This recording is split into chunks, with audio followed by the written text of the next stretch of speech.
to 7 as 10 minutes after can be. I'm Lori Saginaw. Oh, do I need to use this? Yes, I need to use this. I'm Lori Saginaw, and with Rich Friedman, we are the co-chairs of a task force with a very long name. And our official name is the Advisory Task Force to prepare a recommendation outlining the roles and responsibilities for a proposed community policing commission. And so we're officially starting this meeting with the roll call in alphabetical order of last name. Rich Friedman. Here. Anna Gersh. Here. Munira Harrison.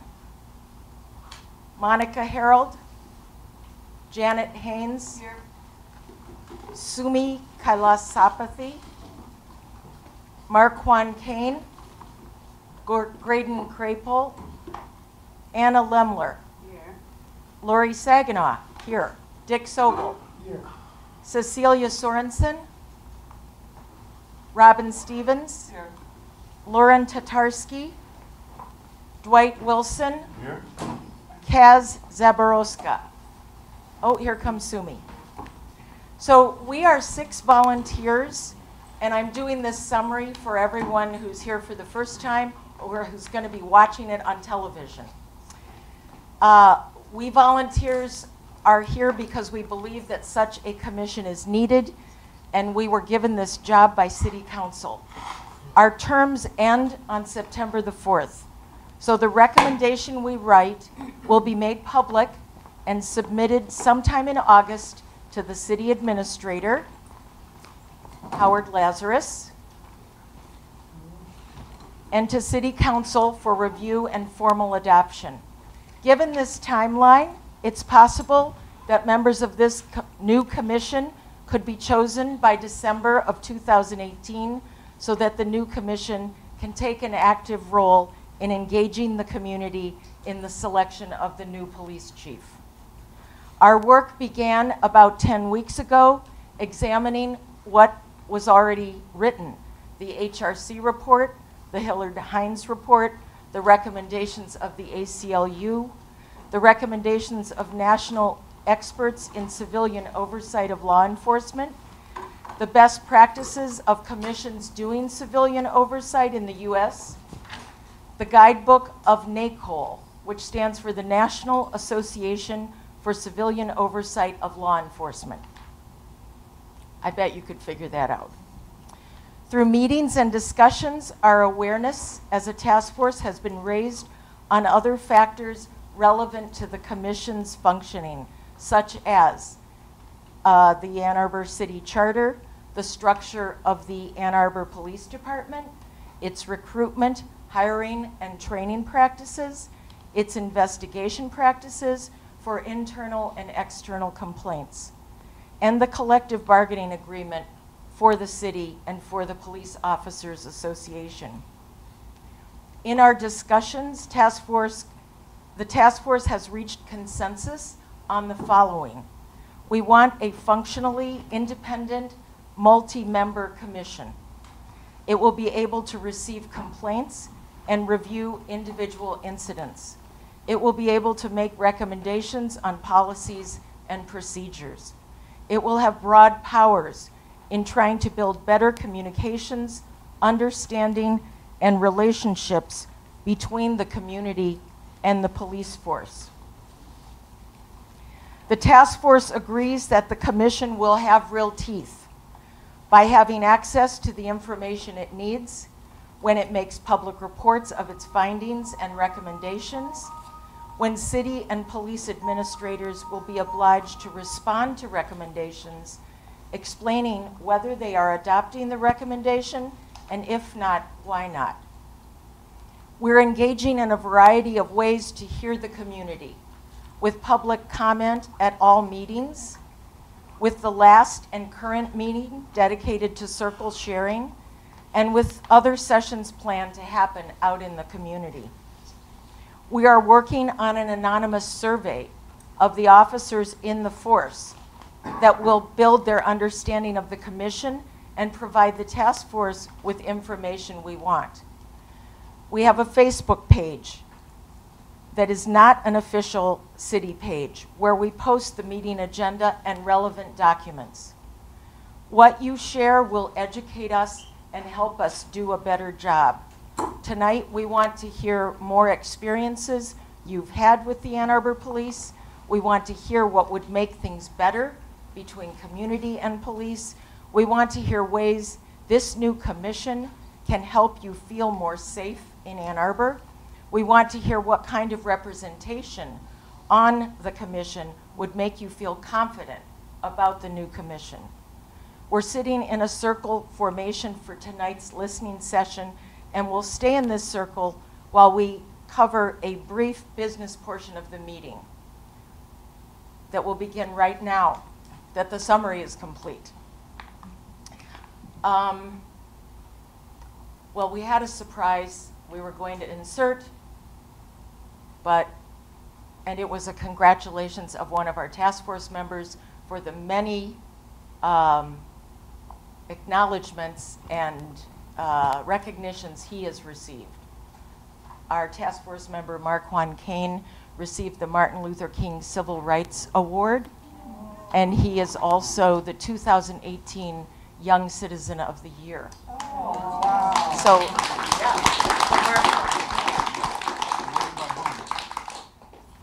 Ann Arbor News and the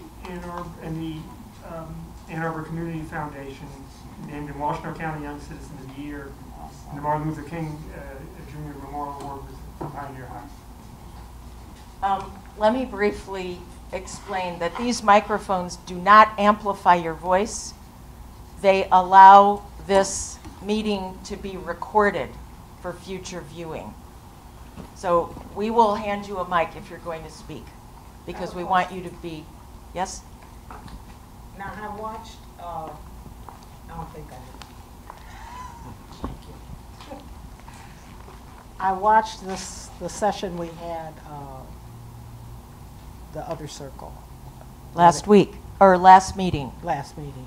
May 31st. You can barely hear it. So what are these mics doing? You can't hardly hear it on the TV. Either. Okay, noted. We can't hear it on the TV. No, you got to turn it all the way. Got that?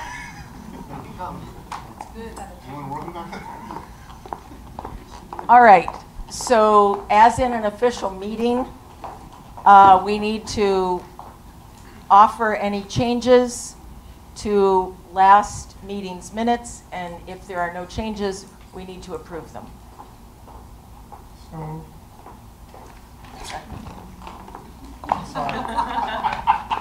So moved. Okay, the only thing that I have to note is that I think Anna and my names were switched in the notes that Ashlyn took. Yes, Dick? I just wanted to give a note of appreciation for the note-taking. It's very hard to take notes as people speak, identifying and capturing it. And I thought it was an excellent job and allowed people to sort of appreciate what went on for those who weren't able to be here. And that credit can go to Ashlyn. Ashlyn, can you identify yourself? I also second the motion to accept the minutes. And I want everyone to know that Ashlyn is using her laptop to capture the questions, the ideas, all the information that the task force will want to use. I would like a report on last night's listening session at Arrowwood. So from Janet and Dwight, one or the other or both. Do you all want volunteers to help with microphones? Great. Yeah, I'll stand in the back. Thanks.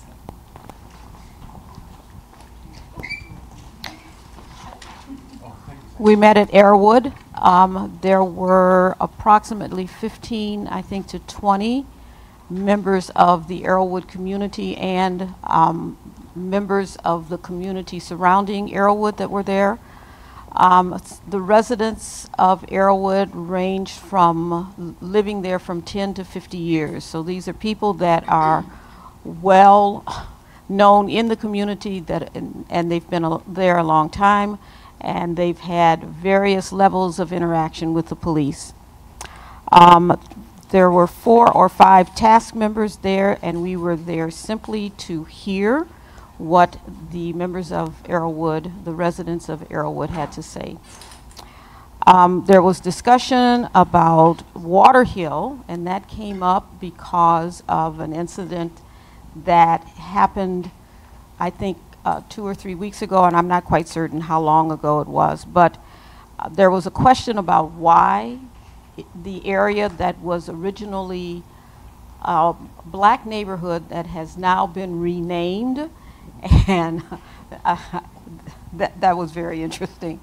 The reason given is that the Water Hill Music Festival was bringing in a lot of people, and to make it more attractive, it seemed that the name was suggested, the name was adopted. But it raised a larger issue, which is many or some of the areas in Ann Arbor that were originally areas where blacks lived have somehow or another been renamed or reconstituted, and the black population is simply, if nothing else, forgotten. So there was a lot of discussion about that, and I have to also say that I attended a meeting at Water Hill, and that was a large part of the discussion. There was general concern about how involved the police are in the community. The community would like to see more positive police involvement.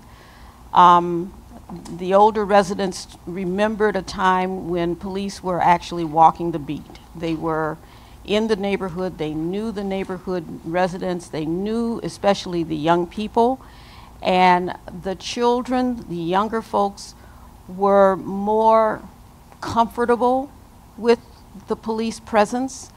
Our black children are raised to be fearful of the police, and having that presence then didn't alleviate it, but anyway, it kind of lessened it. So there was a lot of discussion around that. There was concerns about the police responding to incidences in the neighborhood, and that those responses were usually longer, or took longer to, police took longer to come as opposed to going into the white community.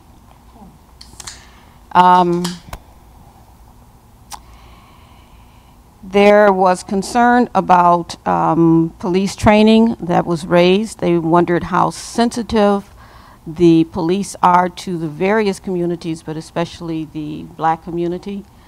And one of their hopes for the commission is that we seek to make sure that the training of police would incorporate sensitivity training, especially how to relate to different cultures.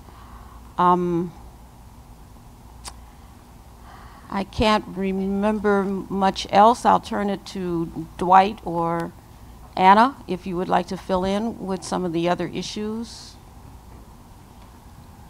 The only thing I want to add is that it was a multicultural group of people who were there. And it was bad timing on our part because there were no youth there. They tend to meet on Tuesdays. So if we go back there, it ought to be on a Tuesday so we can hear their voices. I'll add another piece too.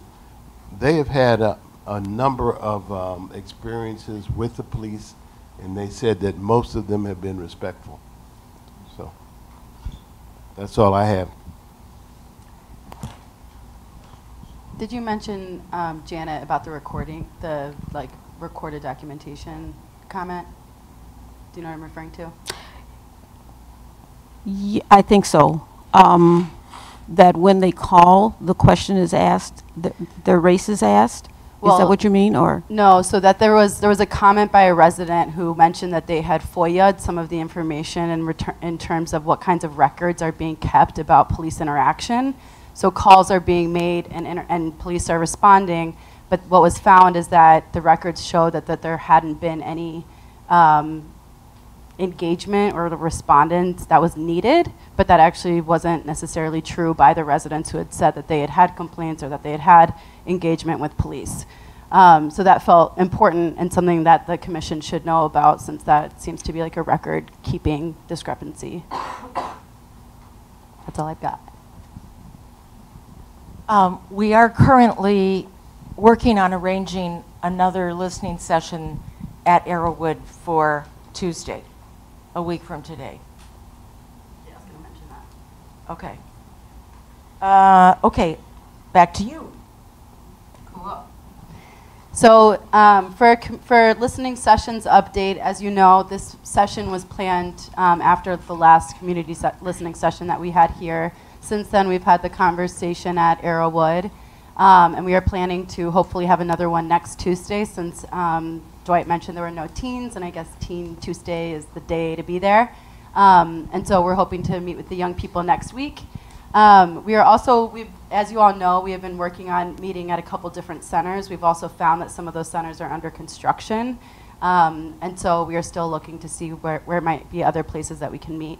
Something that I think is important to note too is that through this process we've learned that the task force actually can't initiate our own meetings and them not be a public recorded meeting. And so that has caused a little bit of what I would think is a time delay, and also just more communication internally about how to set those meetings up. So what that means is that an organization has to invite us to one of their meetings or events instead of vice versa.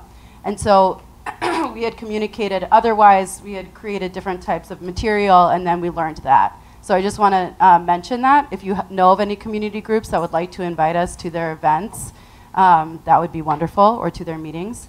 Also, we have been communicating with a variety of other like representatives or people themselves of different groups, and so that they have not been necessarily public meetings, but just like one-off meetings, small group meetings, phone conversations of folks who represent the undocumented community, folks who are closely linked with people who are experiencing homelessness, youth, particularly youth who have been doing work around the issue of policing here in Ann Arbor at Neutral Zone, and what did you say? And mental health, yeah. Just checking out my notes. Yep, so that's it. Obviously, please feel free to come and talk with us if you have any other ideas, or if you feel like there's a particular experience or voice that's missing. Thank you. Lori, can I say one other thing? There was one other thing that came out of last night's meeting, and that concerns an incident that happened in Waterhill, but it also has happened around the city. And that is community members, community people calling the police when they see a black person walking down the street, driving down the street, wherever, assuming that that person has no reason to be in the neighborhood.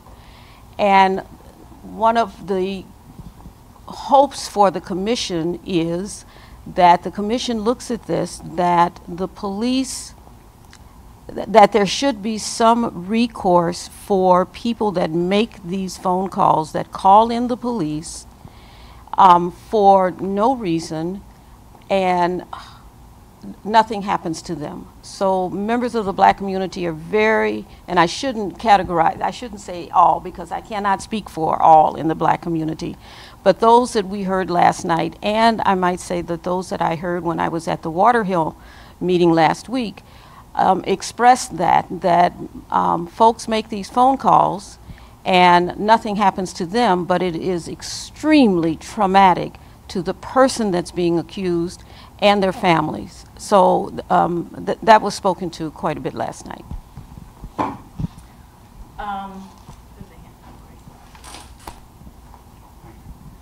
Yeah, I had a quick question. Since we're here to talk about the police, and I heard about the Waterhill incident as well, did anyone discuss the police's response to that incident in Waterhill and how they performed? Was their performance good, poor, fair, excellent?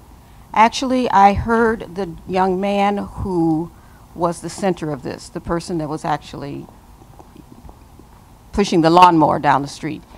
And in the moment, in the time that he was explaining what had happened, he did not say that the police were called. And that was something that I heard, but he did not say that. He said that the woman that was accusing him was on the phone following him, and at some point she said, "Oh, my lawnmower is at home. Well, thank you." And then she apologized to the young man and went her way. I also had heard about that incident, and I don't think the police were called, but the disturbing aspect was the accusation. Yes. And and which is disturbing. But I also wanted to say, have you heard about Jason Johnson at Morgan State University, who has proposed a fine ordinance for people who call the police? Have you heard that? It's very interesting. We could do that. Progressive Ann Arbor. Oh, right on. Just hold this. Kaz is here. Okay, next, can we have a little brief report on the educational sessions that we've been having with Chief Fanis and Deputy Chief Forsberg? From Dick, Robin, Anna.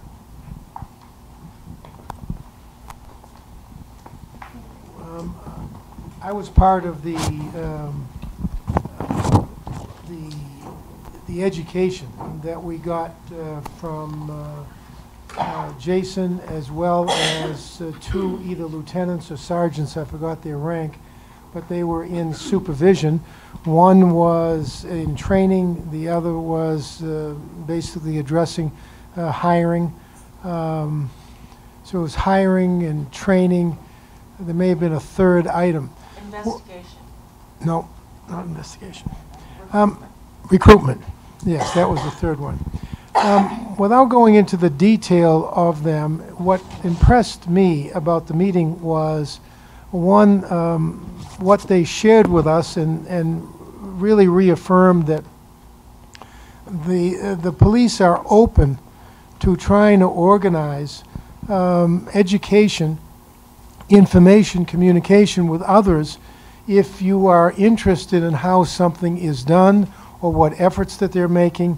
I did not get the sense that it was a closed door, but rather sharing not only what they wanted to share, but also answering questions that we had that we didn't send in advance. The second is that there was a sense from the police that, at least from their perspective, they were trying to do the best they could. That's okay. But the second was that they were open to improve. And that is that to the extent that there are suggestions, approaches that make sense, either that are raised by the community, there seemed to be an openness to do that. And that played into what I think one of the ultimate roles of the commission is, that to the extent that the commission finds by reviewing data, by reviewing information that's generated from the police of the community, that these recommendations can be made. They're willing to look at them, react to them, and if the change is made, that's positive. If not, the commission will be in a position of recommending those changes, so it then becomes more of a community document and the input from the community of what changes you want. So I did not find resistance that I've seen in other police departments that I've dealt with, but rather an openness to listen. The next stage is opening to listen and to change, to the extent the change is necessary. So I left that with a positive feeling about the interaction that we had, not only with the deputy chief, but the two folks that he made available to us who are actually doing that work. Anyone else?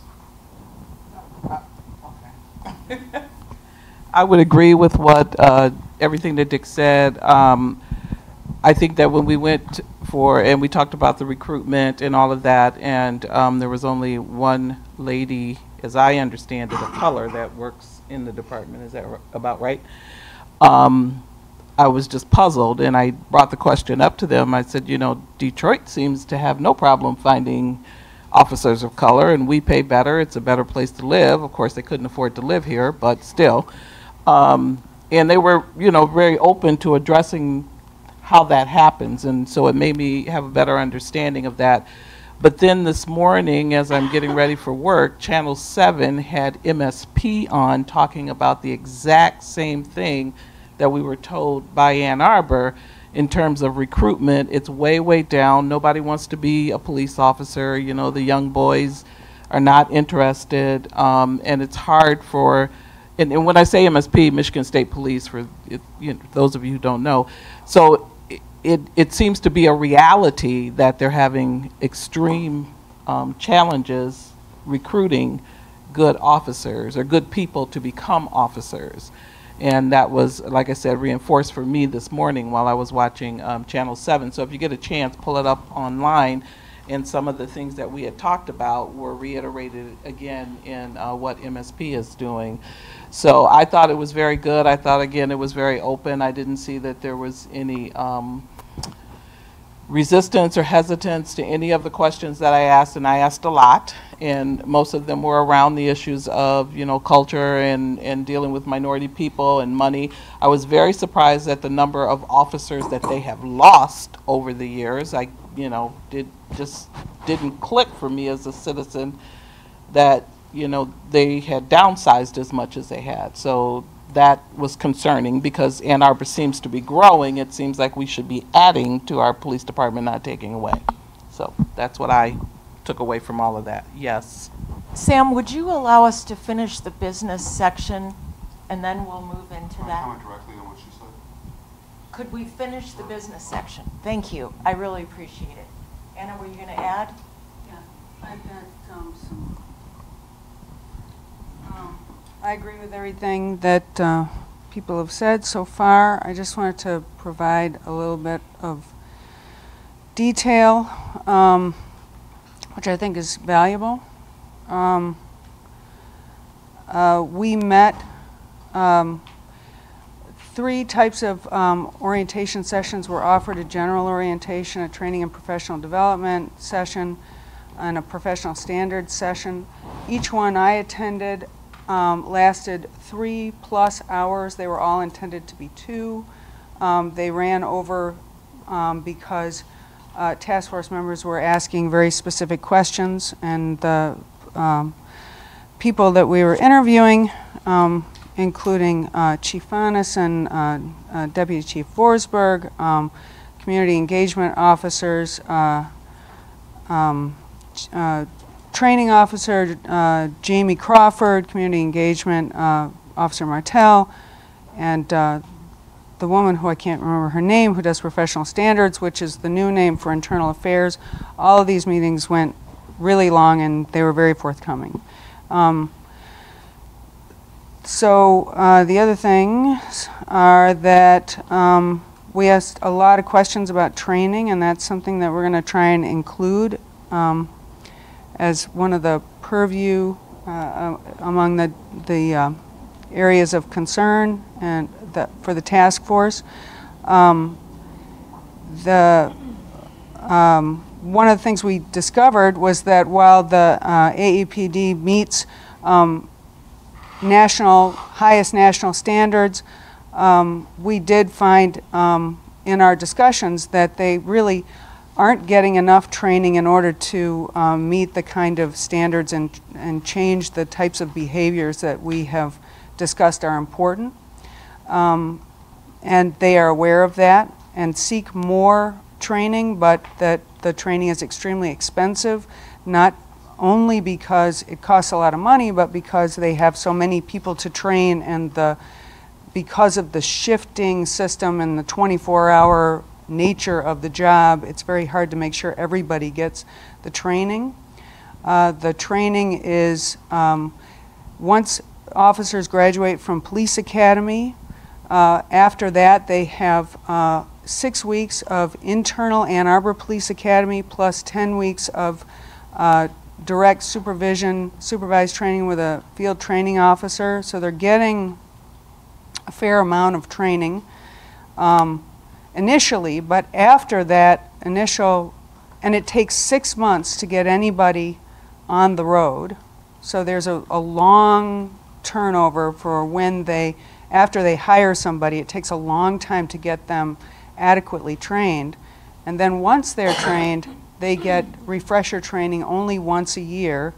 And during these refresher trainings, they have a rotating menu of special training schools. Some of those have been conducted by Community Mental Health. They've done NPAC training, which is the nationally recognized community engagement training from the Sheriff's Department, and implicit bias training. But again, in order to make people meaningfully change their behavior and attitudes, once a year really isn't enough. I mentioned the expense, the 24 Anna? hours. Too much? Stop it. Too much? Stop talking? You got it. Too much talking. Wait a minute. Last thing. Okay, So but they want to do training, right? And we're concerned about actually getting that training engaged, and this turnover time, and it takes so long. And so they said, if you would like, we have this branching software. I don't know if you've ever played those video games where you can make a choice and then the next guy you get this branch. And so they said, if you'd like, you can make some of these training. okay, why don't you hand it to so Kaz? we and did he that. can- I mean, I was in the, is this on? Oh, okay, yes. I forgot. It's Um, only yes, a prop. yes, I was with Anna when we were working on this, and so Speak loudly, please. we were working on this together. So basically, we give a list of scenarios, and they range from good to worse, and depending on which level you pick it on, whether it's good, medium, or bad, it unlocks different other, how would you say? Like branching decisions. Yeah, it branches off into other decisions. So one decision branches off into others. And so if you make a terrible choice, yeah, just start you make a terrible choice, it narrows down the good decisions so that there are fewer and fewer good decisions for you to make. Therefore, we're hoping, leading people to the realization that, okay, this is not the right path I should have taken. And so then they do it again, and they say, okay, well, this is probably the way I should have done this. This is probably the way I should talk to these kids. So, for instance, one of our scenarios was at the transportation center, and, you know, there's a group of black kids, and this was an event that was based on an event that had happened there. I believe Manira was telling us about, and so we had different ways the officer would approach the kids, how the officer would use their body language as well, because body language is very important when you're talking about these kinds of issues, and when stuff like this is going on, it's very important that, you know, you're showing them that you're a friend and you're not, because, I mean, as an African American kid, you know, a lot of times when a police officer walks up to you, it's more fear than, oh, the police is here, you know. So we really wanted to be able to branch off and kind of give a bunch of choices and see how people would play it, how people would choose their own path, you know. And so, yeah, if you pick a good decision, more good decisions open up. If you make a bad decision, there are fewer and fewer good decisions. And so that's kind of how we wanted to shape it, that you need to realize the impact of what you're doing, and that it branches out into other parts of, yeah. So, Kaz, you are a member of the task force. Yes. And you are how old? 16. Okay, and you worked with another youth member of the task force, Yes. and you and Munira are going to share this training module with the leadership in the police department. Yes. As an alternative way of training their force. Yeah. On how to deal with youth. Was it mostly, yeah, for the most part, it was just youth, yeah. So you are creating the training yourself and offering it to them. Yeah. Okay, and when do you think you'll be doing this? Well, we still have to talk that over, because So we talked to Chief Fanis at the Police, Fire, and Fun Day, and he said that there is a sort of slow turnaround to working this into the actual software, but that didn't matter. And that if we wanted to present these guys wanted to present the training now, they could do it as an improvisational workshop or decision point discussion. Okay, thank you very much. Sam, I'll get to you in a minute. So before I turn this circle over to Belinda and Anna, who will be our circle keepers tonight, I want to acknowledge that there are two individuals in the circle with us who you've probably already guessed were not here at the last meeting. They made an intentional decision to not attend, although they have attended all of our other task force meetings. And that decision was made because of their concern that some members in the circle might not speak freely if they were present. And these are two of the leadership in the Ann Arbor Police Department, and they are Bob Faunus and Jason Forsberg. So I'm doing this because I think it's important for the circle to know that they are here tonight, and they made this decision, and I talked about it with them right before this meeting because they watched the video footage. They heard that there was concern raised about why they weren't present.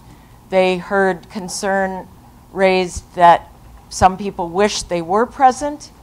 They wanted to demonstrate that their absence is not based on their lack of interest, but they're actually very interested in engaging with the community and learning. So I am going to invite us all to sit in this circle together tonight to listen and to learn. They're here to listen and learn. I also respect anyone's decision to leave the circle at any time. I apologize for not making this known publicly in advance. And that's it for my part. The rest is for Belinda. Do you want to ask a question before we move on? Yes, please. Okay. I was just wondering if the chairs, if it pleases the chairs, some people last meeting wanted one circle, and I was wondering if anyone else wants one circle. General. Yeah. Are we willing to get closer? See everyone and not. No, I mean we don't need to get closer. We just need to fill in open chairs from the people in the second row. Yeah. We can open this up and people can join us. We can see everybody.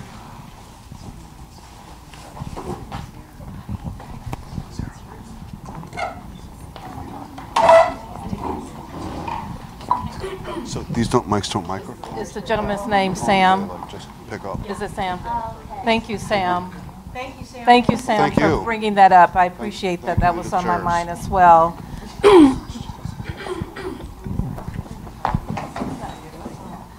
Good evening, everybody. Thank you for coming. I see some faces that I did not see before, so I appreciate you being in attendance tonight.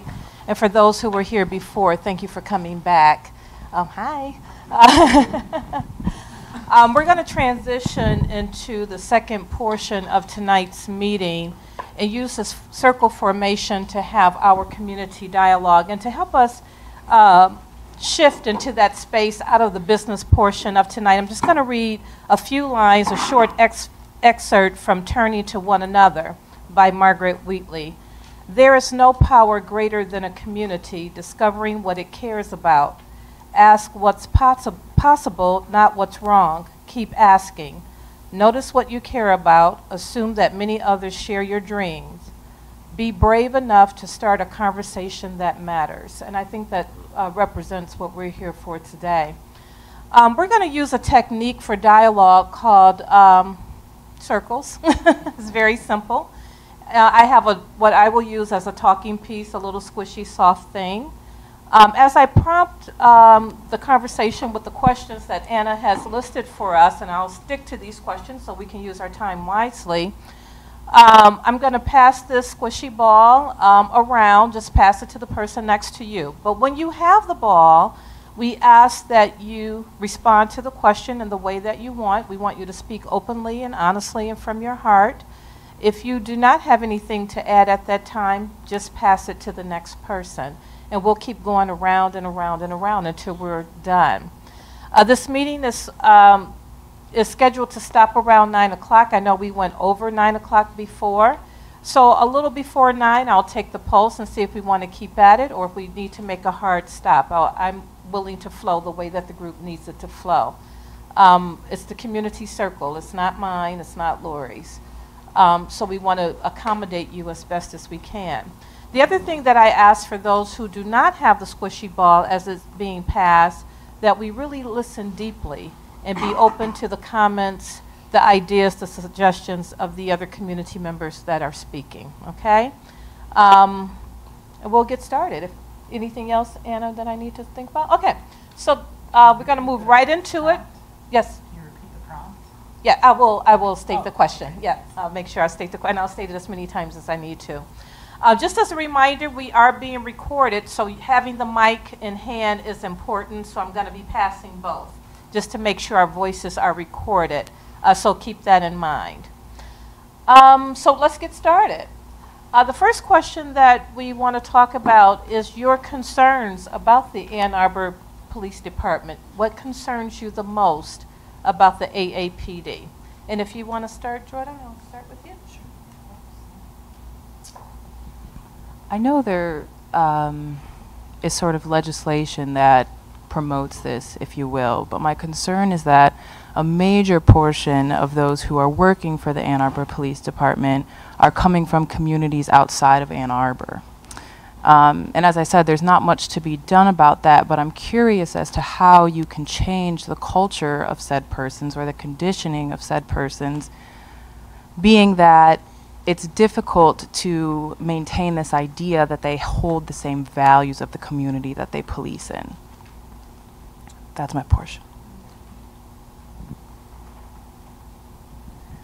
My main concern,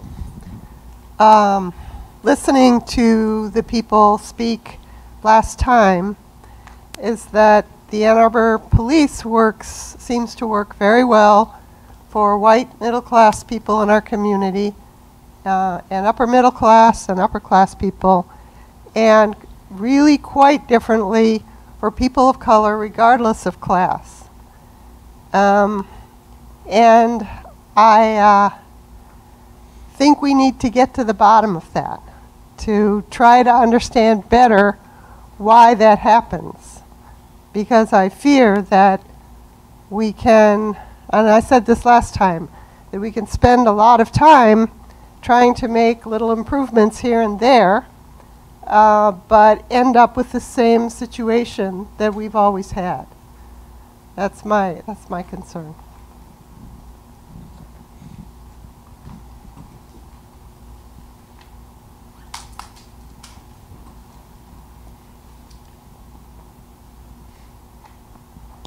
My name is Alex Thomas, and full disclosure, I live in Ypsilanti Township. I've worked for the last year and a half with my neighborhood association, trying to improve the Westfield neighborhood. But I come here because I grew up in this area from 76 to 1992. I don't know, I just put these in my pocket.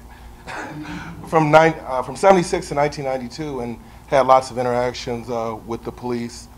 Also, I moved back to this area a couple of years ago, and that's in the community service work. But the answer to the question, what I'd like to see from the Ann Arbor Police Department, and it's just, and the police in general, is in my community service work, police are always just very respectful, listening, and professional behavior. But the dynamic is totally different if I'm pulled over and the anecdotal evidence that I have from people that I work with in the community. And it's really difficult if having that duality and not recognizing that those people are citizens and they deserve the same respect in a forum like this or when they're pulled over. And it makes people that are trying to bridge the gap between the community and the police, it makes it really difficult when officers don't do that. So just keep in mind, it's a teaching moment, every interaction with youth. Thanks. Hi, my name's Julie Quiros. I'm had the honor of working with lots of folks with Transforming Justice Washtenaw to bring about the task force, and really appreciate all the work that you all are doing. My main concern about the Ann Arbor Police Department, well, as folks know, I support oversight, and the lack of oversight is intolerable and unconscionable. It's incredible that we don't have it. But I want to make another point. So I was born in Ann Arbor in 1962. My brothers are about 10 years older than I am, and they're much darker skinned Latino men than I am. And so I remember the 60s in Ann Arbor with my brothers and the police. And so my recollection and in my conversations with my brothers, with all due respect to the report back from other folks, was not that having more police in the neighborhood and knowing your name was a good thing. It was actually an uncomfortable thing. That what my brothers appreciated was having, I remember they had like art in the park, and they had counselors. And so for me, what concerns me most is the centering of police in our communities. And so it concerns me sometimes when I hear us talking that the solution to challenges with the police is more policing and more policing in our lives. For my brothers, certainly, historically, that was not the case. And in my daughter's life, who's now 17, interacting with the police is not something I want more of. I want a neutral zone on every corner. That is where I see leadership. That's where I see problem solving. That's where I see investment in our community. So while I want to have a conversation about greater police oversight, and I want to make sure that every person in the community has a place to go independently for a complaint, that every person is treated with dignity and respect and isn't subjected to violence and brutality, I also don't want to have a conversation that centers the police as central to our community building or central to our safety. And I don't want more police in my daughter's life. I want less. I want a neutral zone on every corner. And I would like the conversation, as you invited us, what's possible. I'd like to have a larger context for what we're talking about. And again, in my experience and in my brother's experience, more police around was not good. And other forms of community leadership and support are far more important. Thank you.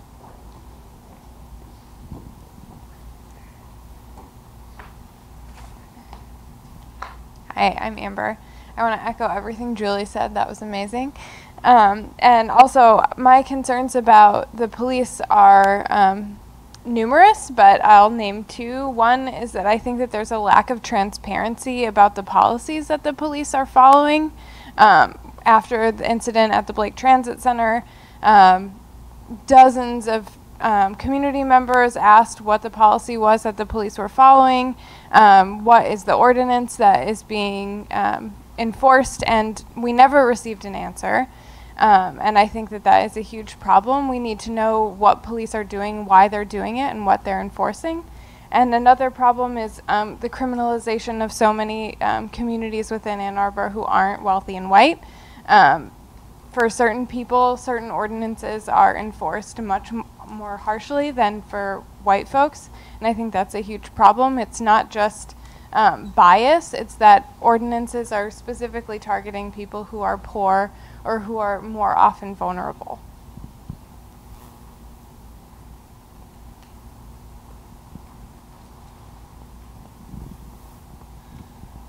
My main concern with the police department here, and it is in many places, is that the community does not accept the responsibility for being the employers of the police, and that everything starts with us. So we may say the buck stops someplace, but it starts with us. I want to add on to comments that others have said. I'm concerned that the police are actually currently operating to undermine community power in this process, and that they're not being transparent. the beginning of I want to put this on the public record, even though it's a little bit unrelated, but at the beginning of the presentation, it's remarkable how much of the actual notes that you all contributed were basically talking points from the police. And I'm concerned that you would say things like the community police were forthcoming and transparent, when that flies in the face of evidence of the last 6 months and the last 3 years, when police have been repeatedly asked to account for some of these really violent incidents. And I would include Howard as part of that process because he oversees the police. They've been asked, I mean, community members were not satisfied with the Michigan State Police investigation of Ora Rosser's death. We got almost no information about Blake Transit Center, nor have we gotten follow-up information about the system of policing these trespass citations. It took months of community members emailing the city administrator to get an email back with a copy of the citation. And I think I've heard from a member of the HRC that they're following up about this. I'm actually concerned that the police are working to infiltrate and make this process less transparent and less independent. It sounds terrible to me that members of the task force are now working with the police to develop training modules. I thought that the process was supposed to be independent and community-based. So it's deeply concerning. The police provided no substantive response to the Hillard Heinz report. $250,000 were spent to look at policing in Ann Arbor. That report could not have been written by a high school student. It was such a piece of junk. Really, it was. It's remarkable that anyone read that and took that seriously. It is on the police department's website, and they have gone to city council meetings and sort of repeated verbatim parts of that report. Based on what methodology, what praxis, what theoretical framework, right? So I'm really concerned, actually, that the police are working against this process and then saying that they're going to be good faith partners to this. And I don't think there's any evidence from the last few years that they are good faith partners. So it concerns me that task force members are now coming to meetings saying, actually, we had these good meetings with them and it seems like they're really open. Because that seems to deny what community members have been saying for so many years.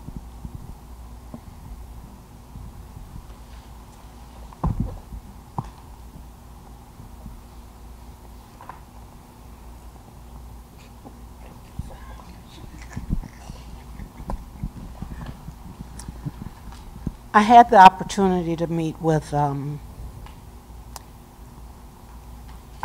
at that time, Police Chief Baird. And he talked about what was in place as far as sensitivity training, because we asked those questions. But when we got the report that we insisted on getting and had to keep insisting until we got it, we found out that it's not mandatory that the police engage in sensitivity training. They can come if they want to. And a lot of them didn't come. And mostly the ones that need to come were not coming. So I'm wondering, with all your good faith that you're wanting us to put our trust in to you about, is this going to be mandatory, or is this something they can come to if they so choose? What is it going to be? I was one of the people that went to the information sharing, and I did conclude that it was an open discussion. It may well be that what was said to me isn't so. It may well be that they were hiding information. It may well be that if there was a detailed audit, we would find things that weren't said, that were said that weren't true. Nevertheless, what I saw is what I reported. The reason that we went was because we as a task force have to make some decisions about what training the commissioners should go through. And I am one that feels that the commissioners ought to know at many levels how the police operate. And I'm one who believes that you have to look to the police initially to find out what they say they do. Now, the oversight is not and we're trying to design the commission in a way that it is sort of, we start off by saying that we are going to initially trust you, but we want to verify. And if the verification process, either through complaints, anecdotes, a lack of training, not appropriate training. This is going to be part of the commission's responsibility to issue a report to the community of what we found or what the commission has found over the next year. I would urge anyone that feels that they want to know more about the police to either contact the task force or contact the police directly. And I believe, although I'm not looking at them so I don't know what they're going to say, would offer to entertain, along with the task force, that you attend and ask any questions you want. I did not find that any question I asked wasn't answered. It's a different question to say that they fooled us, and that remains to be seen.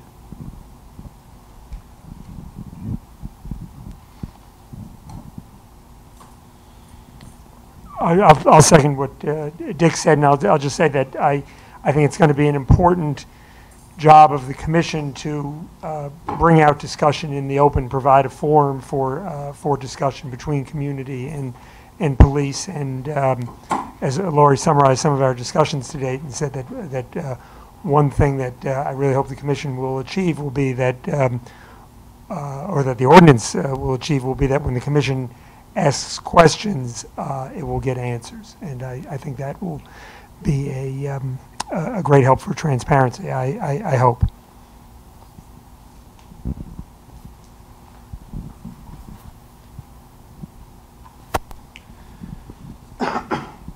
My name is Sam Copy. I live in Burns Park. I've lived in Ann Arbor 43 years. I took some notes. Yeah, one of the issues of policing, I guess it doesn't directly concern the Ann Arbor police, but I think it directs people's perception of policing in general in Ann Arbor. We have an area of Ann Arbor that's extremely over-policed, and if you get arrested by those cops, you don't get to deal with the friendly city prosecutor or city attorney prosecutor, I don't know what it's called. You deal with the county, and I find that this is a discriminatory system of justice. Like, who prosecutes you depends on which cops you get arrested by. And I just want to repeat the slogan of the people who didn't want the cops to come in: no cops, no guns, no code, because there's way too many people walking around downtown Ann Arbor who are not Ann Arbor police, but I guess there's state laws that let them carry guns, and it's just too bad that the Ann Arbor police can't protect us from those people. That's not, I guess, how laws work in the state. I just want to talk about an incident that I had, and I want to praise the Ann Arbor police for not really doing anything about it because nothing happened. There was an anti-Semite and Holocaust denier named Larry Brayboy. He sells books on State Street. This guy harassed me at length. At one point, he approached me. I was sitting on the diag and suggested I read the book, The 6 Million Man Myth. I was quite offended, and I pushed him. He totally flopped. The U of M police, this Mickey Mouse police agency that should lose their accreditation yesterday, decided to investigate this guy. This guy, I guess he's allowed to live in Ann Arbor, and there's laws that you're not allowed to just hate speech, I guess, isn't illegal. Catherine McKinnon hasn't gotten that through the legislature yet, but so hopefully one day. I suggest everyone read the book Only Words. So this detective, I'm forgetting her name right now, called me. She was from the U of M police, and I was talking to her against the advice of my attorney later. This person, I was telling her a little bit. I was telling her that Larry Brayboy was an anti-Semite and a Holocaust denier. And when I told her that Larry Brayboy was a Holocaust denier, she was like, so you and he have different views of the Holocaust. And I started like swearing. I just went off on her. And I called back and I talked to her boss. And I told her that what had happened and that I deserved an apology. And I thought they trained the U of M police because like, they should learn how to be cops. I mean, except for probably former Ann Arbors that are over there, they don't know what they're doing. So thank you for listening to me on that point. And I want to just mention, not to be critical of anyone in particular, but I think in general, more needs to be done to study like how Ann Arbor interacts with the rest of the community that we're a part of. It's not just police that don't live in the city due to economic reasons. people have all sorts of reasons for living in the communities they live in and working in the communities they work in, and people don't always live in the community they work in. Sometimes it's not feasible, and there's different reasons for that. So talking about how cops don't live in Ann Arbor, it makes it sound like everybody else that works in Ann Arbor lives in Ann Arbor, but only the cops don't. But that's not right. That's not the case. So.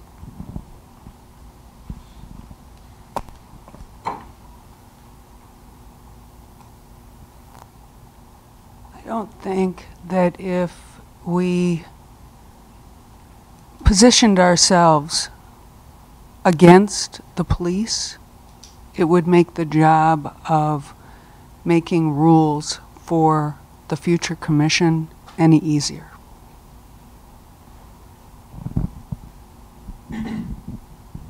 Yes, I'd like to address some of the concerns that were brought up today. In that, well, for one, I can assure everyone who's worried that I'm definitely not part of the Ann Arbor Police Department. And I no, I have and you know, I'm on the task force and I will be on the commission as a youth member, and I want everyone to know that, you know, in order to make change within the system, you have to address all parts of the system. We can't be against, if we worked against the police, we can't work with the police. And in order to change anything, we have to work with them. Because if both parties are working together, both parties can get something done. But if one party is working against the other and the other is working against the other, then it's just a stalemate. So in that sense, I'd like you all to, I suppose, just keep in mind that, you know, all the gears have to be in motion for this machine to work. This is just how it works on a societal level. And yeah, I mean, we're not, you know, in bed with the police. We're just working, and the training is right. The training is something that we're working on to improve relations. And I actually personally suggest that, yes, I know that maybe not every police officer knowing your name that walks through your community, but maybe some kind of community event with the police, because my father lives in Baltimore, and Baltimore has a very bad history of police violence. My dad lives downtown, of course, so it's not in that area, but what they do in those areas where there's more police brutality, what they've started doing is they've had police versus community basketball games, they've had cookouts, barbecues, and that brings them closer, and that includes the police into the communities, and they speak to each other as people, not as one being superior to the other. And when we speak to each other just as human beings, acknowledging the fact that we're all the same on, you know, a basic level, that is how we come to an understanding.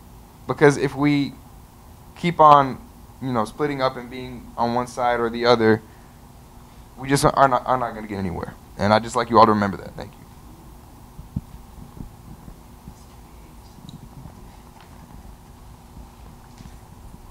So my major concern about the Ann Arbor Police Department probably is my major concern about Ann Arbor in general, that I think that the Ann Arbor community likes to think of itself as exceptionally good, in contrast to communities like Baltimore. I'm Vivian Chang.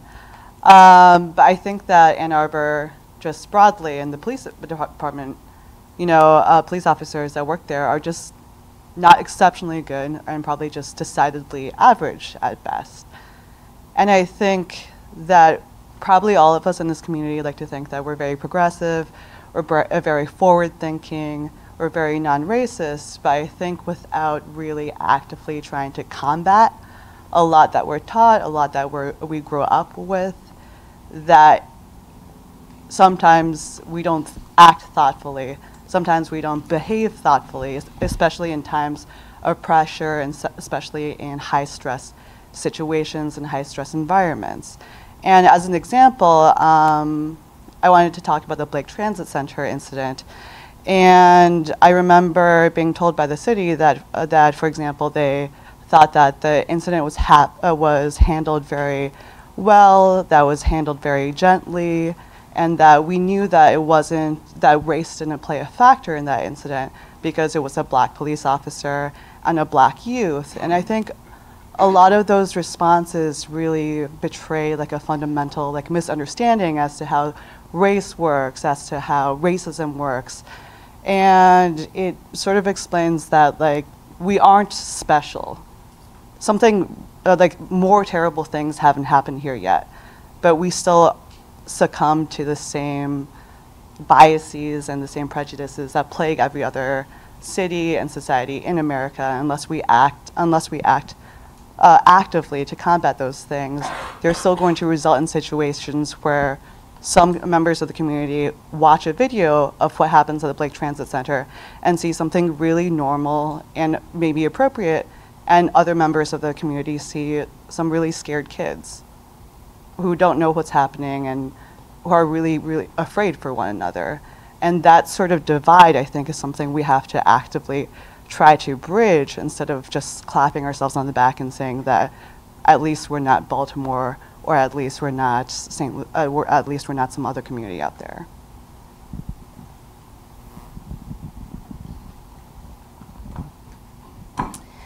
I would just like to share, or I actually would like to invite particularly the task force members to be as open as we can be to what we're hearing from residents.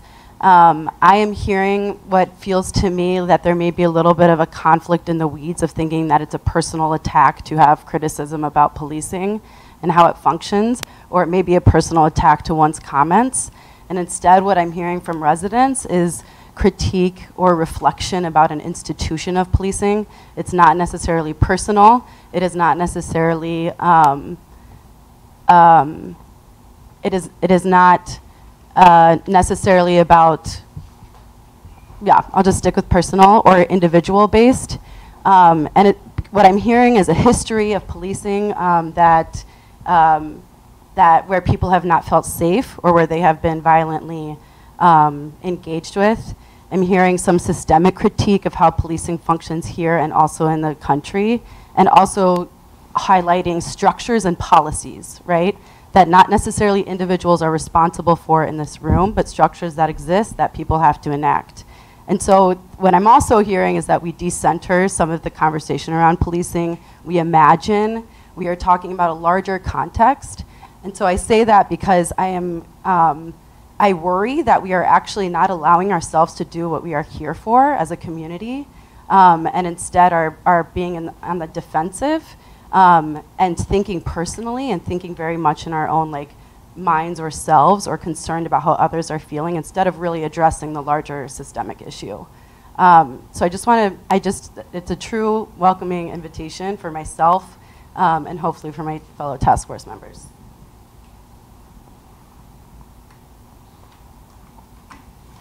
Thank you all for your responses to that question. I'm going to take the liberty to combine the next two questions because I think they go hand in hand. Have you ever had a less than satisfactory encounter with them, being the police?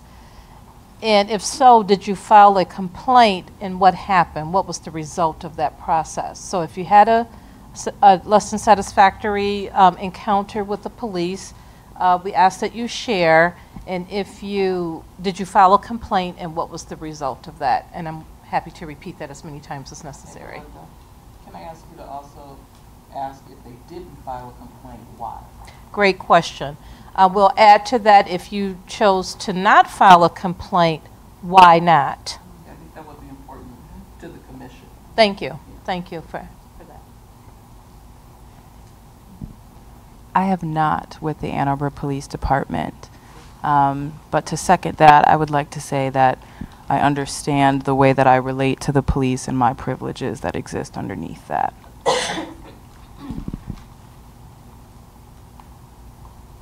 I have never had an unsatisfactory interaction with the Ann Arbor Police. And when I tell my colleagues of color about how I was treated when I was stopped for driving a little bit over the speed limit, they are incredulous. When I was in college, I lived in the college neighborhood and I lived in a co-op, and one time we planted a whole bunch of hedge bushes, and then on some drunken party night, some neighbor college kids came and like tore up all the bushes. And I was a college kid. We called the police because we were afraid of the drunken party people. And we said, "Hey, police, the people in that house stole our hedges. You can tell because they left a dirt trail right up to their door." And the police came and they wrote that down and they said, "Okay, thanks." And then they left. They didn't, I was hoping they would at least go talk to them, and that didn't happen. I did not file a complaint. It didn't occur to me that you could file complaints with the police, but I probably wouldn't have. I don't know. I mean, it's whatever.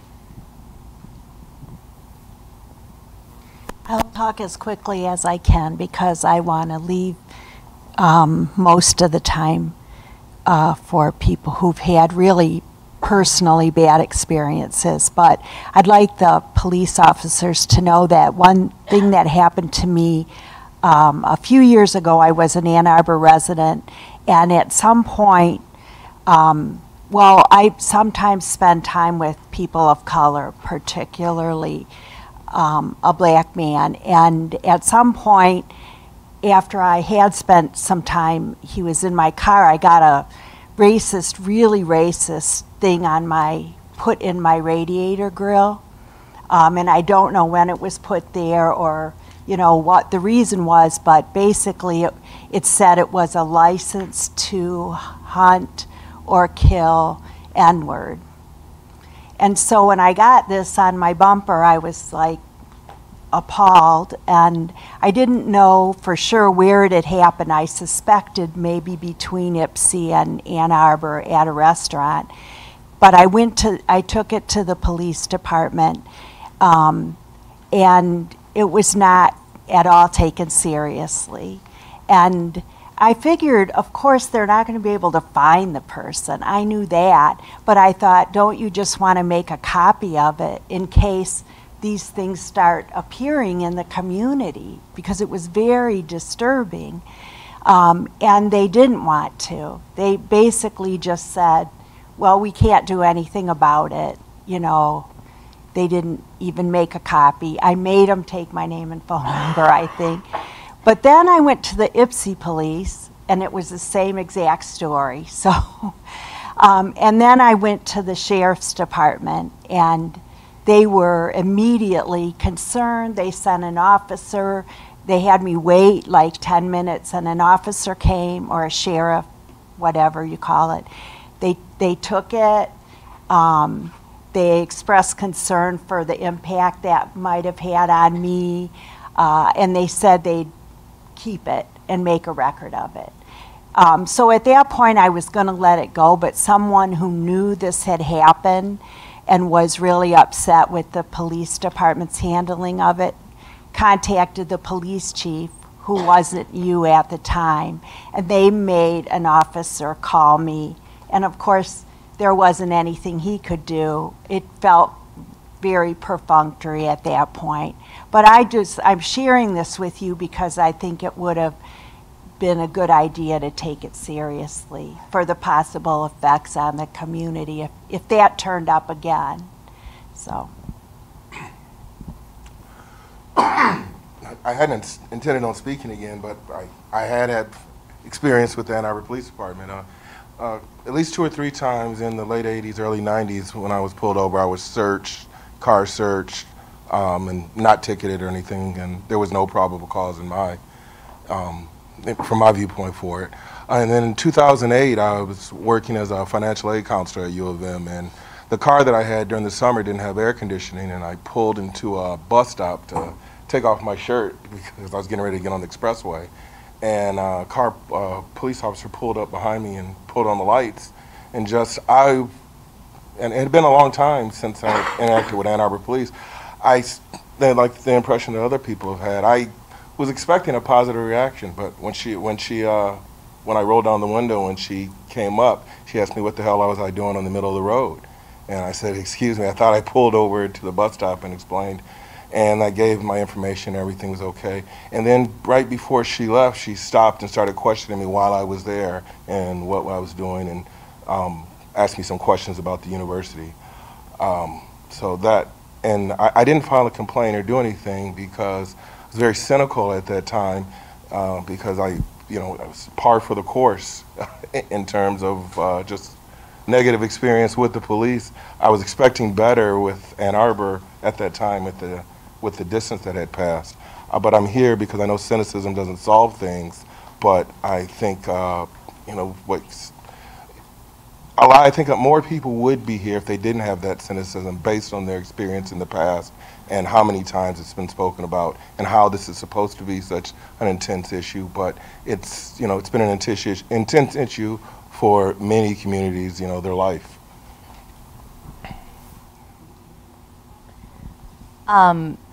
So I'd like to speak as a parent, and this isn't me directly, but I feel okay speaking as a parent because sometimes when we say, oh, did this incident happen to you specifically? Well, when you're talking about the police, if it happens to one person who's like you or many people who are like you, it does impact you. So sometimes when we isolate it to incident by incident, we're actually missing the way that policing impacts our communities and our sense of safety and our communities. So as a parent, this was a public school incident about maybe 2 years ago. It was at a high school football game, and a young man of color had, you know how they have those little things, vodka, right? And he was not being rowdy, there was no, but they smelled it on his breath. And so, but rather than the school, rather than calling the parents, which, right, when you just call the parents, call the police.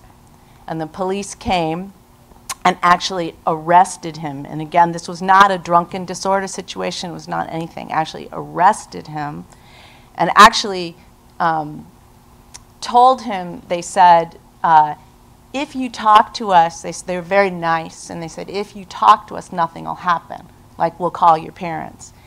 And so he said, okay, 16-year-old, yeah, I got some vodka. And then they said, oh, you have vodka, and then they arrested him.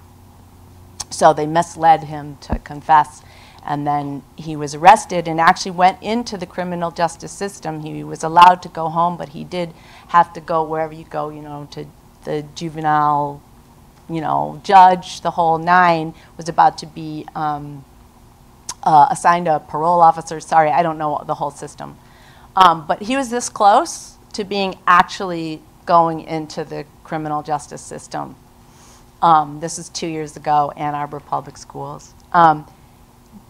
That did not happen to me directly, but what that does, again, to youth of color in Ann Arbor Public Schools in relationship to the police, the fact that this kid, and I'm just going to say, and all kids are important, and I don't measure people, but just to give you a sense, this was like an honor roll student, could have lost honor roll, could have lost his whole future as a result of that incident.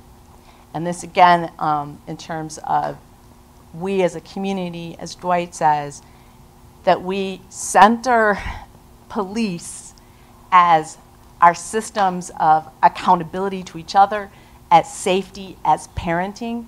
So again, for me, the more we invest in ourselves as community leaders, in all of the ways that we parent and hold each other, and the more we decrease our reliance on police for safety, the safer I'm going to feel as a parent.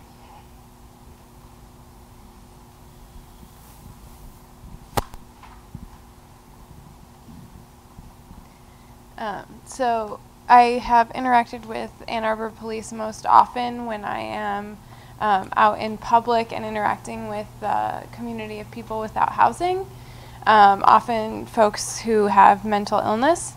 And a number of times I have witnessed the police arresting someone. Often I don't know what it's for. It's often a person of color.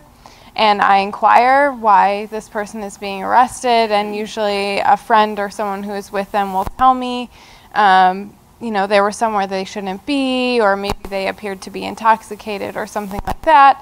And then I ask the police, you know, what's going to happen to this person.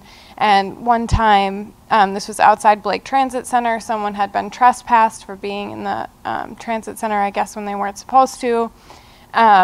And I was told that they were going to be taken to the jail, booked, and then immediately released.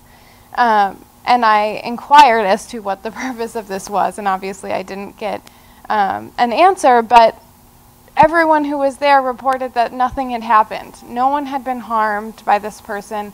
They had merely been on property waiting for a public bus when they apparently weren't supposed to. And I didn't file a complaint because I have inquired about this issue dozens of times and never gotten a response, and I don't trust the complaint system.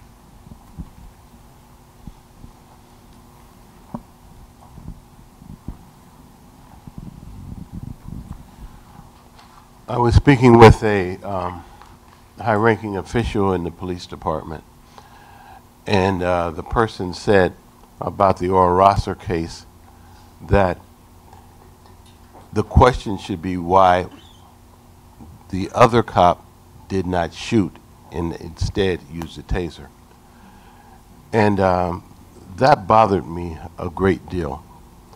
And I shared with that person, I suggest that you not say that publicly, because many of us would be offended by that statement.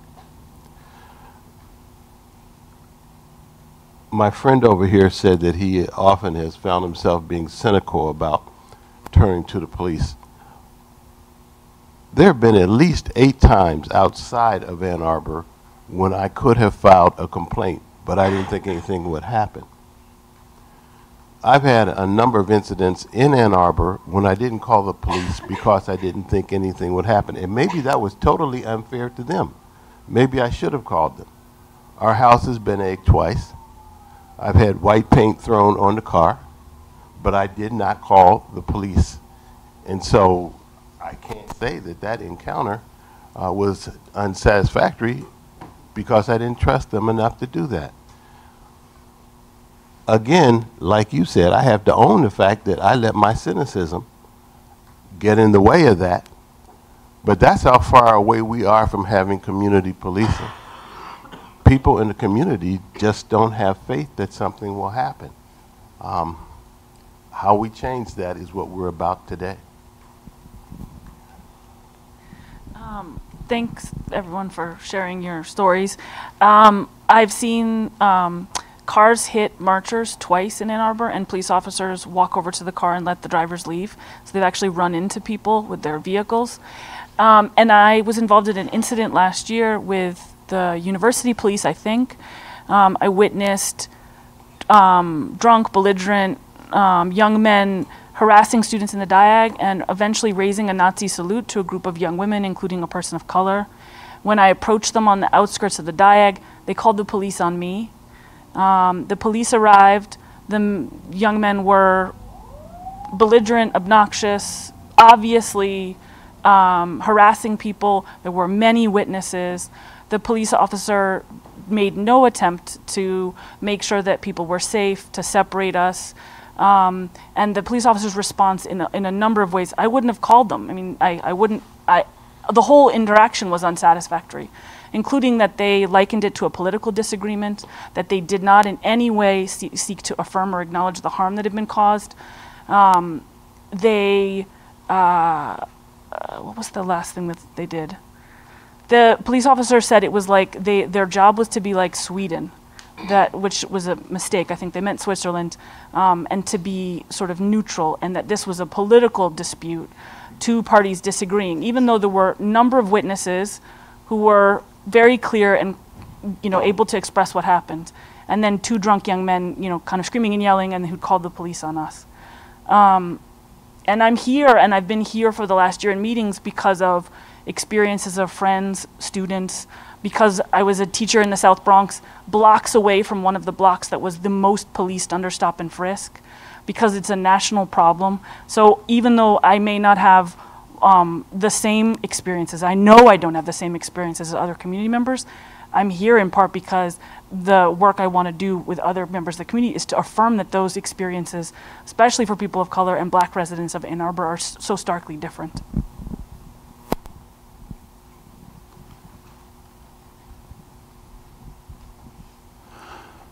I was apprehended by the police in 1994 outside of a party where I was hanging out. This is back when I still drank beer. It's been 17 years since I drank beer now. But I ended up having a drink like right at the edge of the, where you walk up to your door in the sidewalk. And the cops were pulling up. This is in like Forest area over by, kind of like what people might call the student rental area. I wasn't a student at the time, actually, but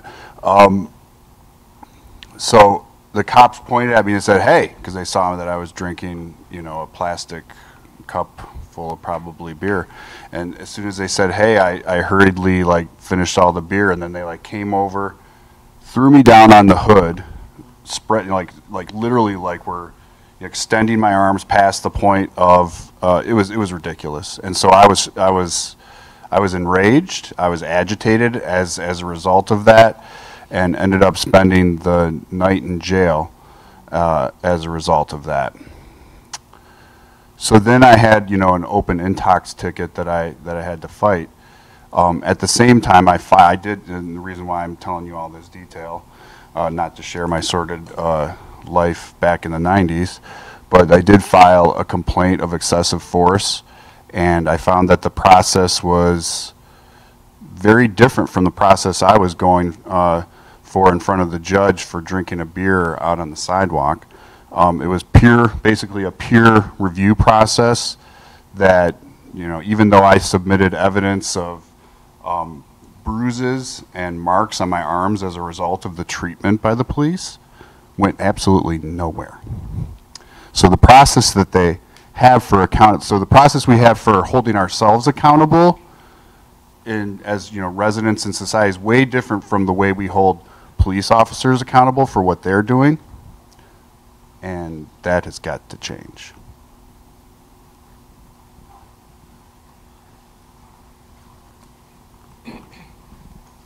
I'm going to share a story that I had an incident. I've had a few incidents with the police, but I was a city employee, and I got, I had 2 tickets, dog tickets. My dog, or my children's dog, did a lot of barking. And so we got these tickets, and they added up to $75. So I went to the police department. Being an employee, I thought, well, let me hurry up and pay this and get before it increases. And I also played on the city's softball team. I was their catcher. So I felt pretty confident. And I went and paid the $75 ticket. And they took the money, and after they took the money, an officer came out of the cubbyhole when they were upstairs on the main floor at City Hall, and told me I was under arrest. And I said, I'm under arrest for what? For failure to pay dog tickets. I said, I just paid the dog tickets. You just took my money. So because I didn't know where he was coming from. It didn't make any sense to me. And I guess I thought because I was an employee, I didn't take him serious. So I just kind of chuckled and turned my back on him and walked away. And I had my son with me, who was about 14 at the time. And when I walked out of the door, he jumped on my back and knocked me down and started punching me. He made the mistake of well, we were facing each other. We were scrounging around in front of City Hall. And he spread his legs in front of me, so I just went up into his stuff and kicked him. So he started screaming. So by that time, when he was screaming, then other cops came, and they took my arms and bent them back up over my head, and I was like, I said, that hurts you. And they were like, yeah, bitch, we're gonna break your arms. So my son was asking the police to please not hurt his mother, and they didn't pay him any attention, and they continued to bring my arms back over my head here, and so I was screaming and crying, and then so my son hit the police on his back and told him, please don't hurt my mama. So they took my son and just tossed him down the sidewalk. So I told him, I'll stop. Don't hurt my son. I can take your abuse, but don't hurt my child.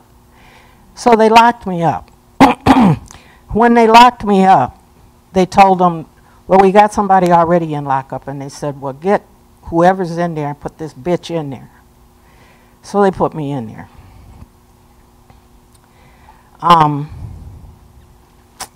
I didn't understand it because I had paid this ticket. I didn't understand. I still don't understand to this day. But what happened was, which was I did, when they took me to lock me up, I was doing a lot of cussing, and I cussed them out really good. And so my teammates heard me cussing because they all worked at City Hall. And I'm telling you this because this is some of the stuff that has gone on in our police department. And I hope we can make it better, but we've had some incidents, and they stick with us because they're traumatic. I will always remember this incident. But when they put me in the lockup, which was a cement cell that they have for, that they put you in. And then this police officer came and said, you have a phone call. And I said, I have a phone call? And he said, yeah. Well, it was the team, the softball team. And they said, we paid your fine, which was $50. And I said, you paid my fine? And they said, yeah, so we could get you out so you can come and play the game tonight. We got a game tonight. And I said, I ain't playing nothing. I'm ready to go home. And they were like, no, we think you need to come and play and get some of this, whatever's going on, get it off of you. But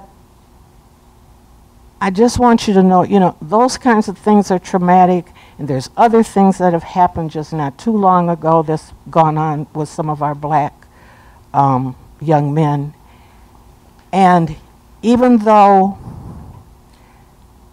I'm hoping and praying that this commission can work well with the police and the community, working with the police together, but you're not being totally transparent. And I know you're not being totally transparent. And the other thing that bothers me with all of this is we've got to build a trust between us. And we can't build a trust in a matter of a month or two when things have happened over years and still are happening. So I would like to say to this task force that's putting our commission together, remember that there's an issue of trust. And when we've gone through all kinds of things with our police department, you can't just expect us to take that trust and stick it in our pocket somewhere and say, oh, well, now we're ready to work with you and we're going to trust you and we know you're going to do right by us. It's not there. And so we've got to do something together to bring that trust. And you can't expect us to do it in a couple of months so that this commission can help you pick a police chief. You've got to keep in mind that there's a lot of hurt that we've got to overcome in order to build the trust.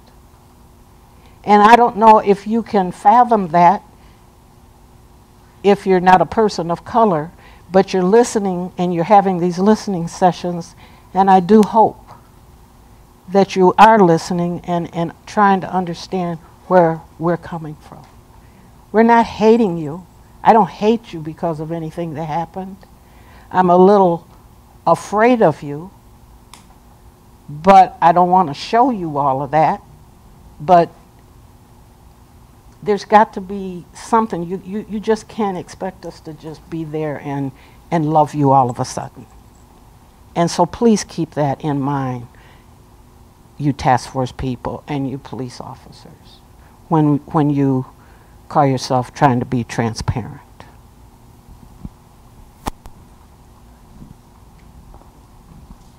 I wanted to thank Anna for reminding me, that we're here to listen and learn, and when other views get raised, not become defensive about it, because that stops us from hearing. So I appreciate you reminding us of that. Thank you.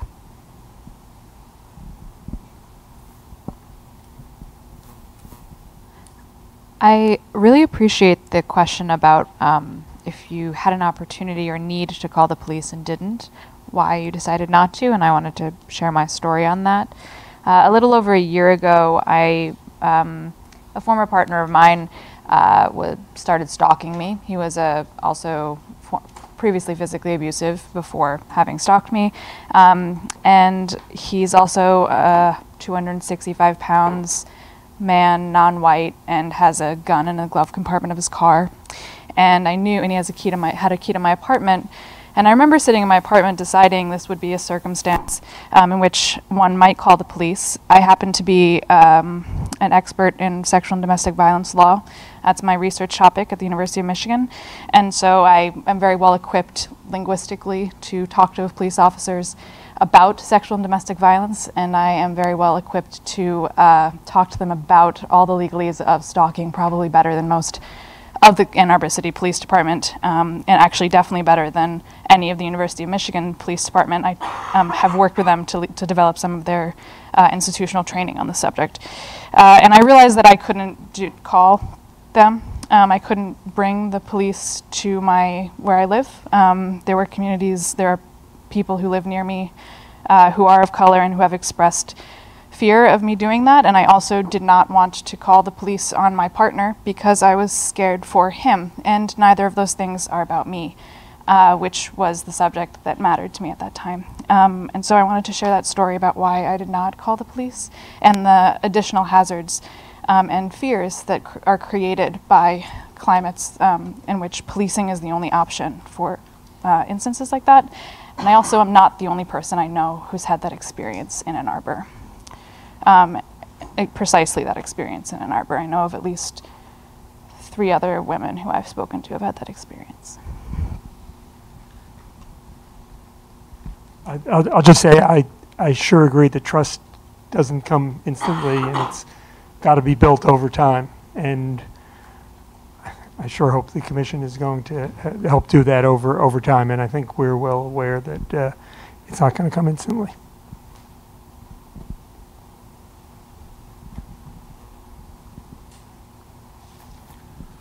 My name's Sam Copy, and I remembered another story, and this is kind of just general issues I have with the city of Ann Arbor and how they treat people here.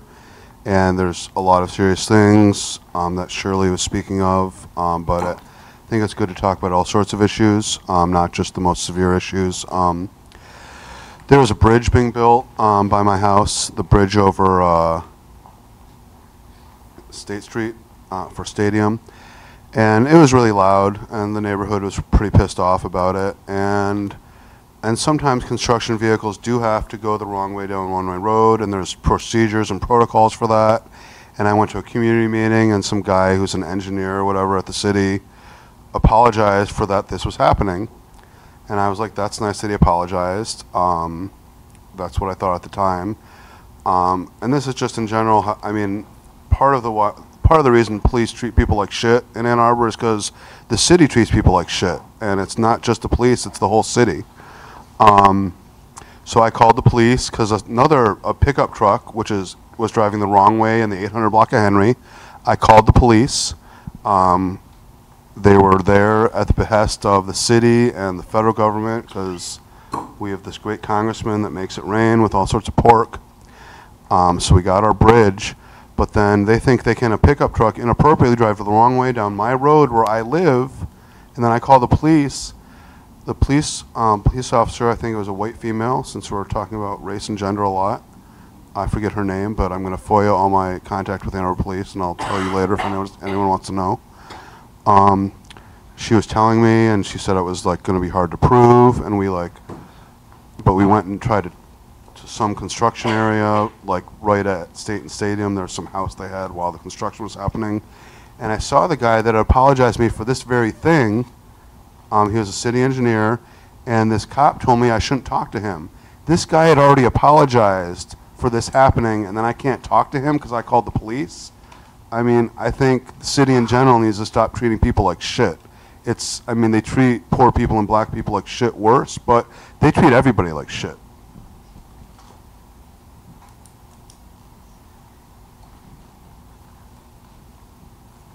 Yeah, most of my issues have been not directly involved with the police, but rather with the community. As has been addressed a couple times, this is not only a police issue, this is a community issue, and, Ann Arbor has this, this layer laid over it that, pretends to be this very open and liberal and transparent city, but it's really, you get all types of people in every kind of city, and we need to acknowledge the fact that the community contributes to it as well, and as a black kid living in a more affluent neighborhood, I can't tell you how many times I've had the cops called on me for walking up to my car, opening my car door, and then pulled over by police, asked if I was breaking into cars, and told that there were reports of me breaking into cars, and the police wouldn't have known if somebody wouldn't have called and said, oh, I think this black kid's breaking into a car. And, I've been told on multiple occasions to take my hood off for no reason. Again, community members and police officers. And then I have a lot of friends who have been even put on house arrest for certain things, and although I can't go into the specifics of those stories because I'm not sure of the whole situation, but I do know my friend Maurice, who's of mixed race, like I am. He was pulled over looking on his GPS because his GPS was taking him the wrong way, and the police officer pulled up next to him, told him to get out of the car, and told him he was looking suspicious and that he had to move. And Maurice said, well, as soon as I put the location in my GPS, because I have no idea where I am. So the officer got very mad with him and started yelling at him and eventually let him go after Maurice drove away a little bit and turned the corner and parked at a gas station and then typed in the location in his GPS. And he was just in a neighborhood, pulled up to the side of a road and was just trying to find where he was.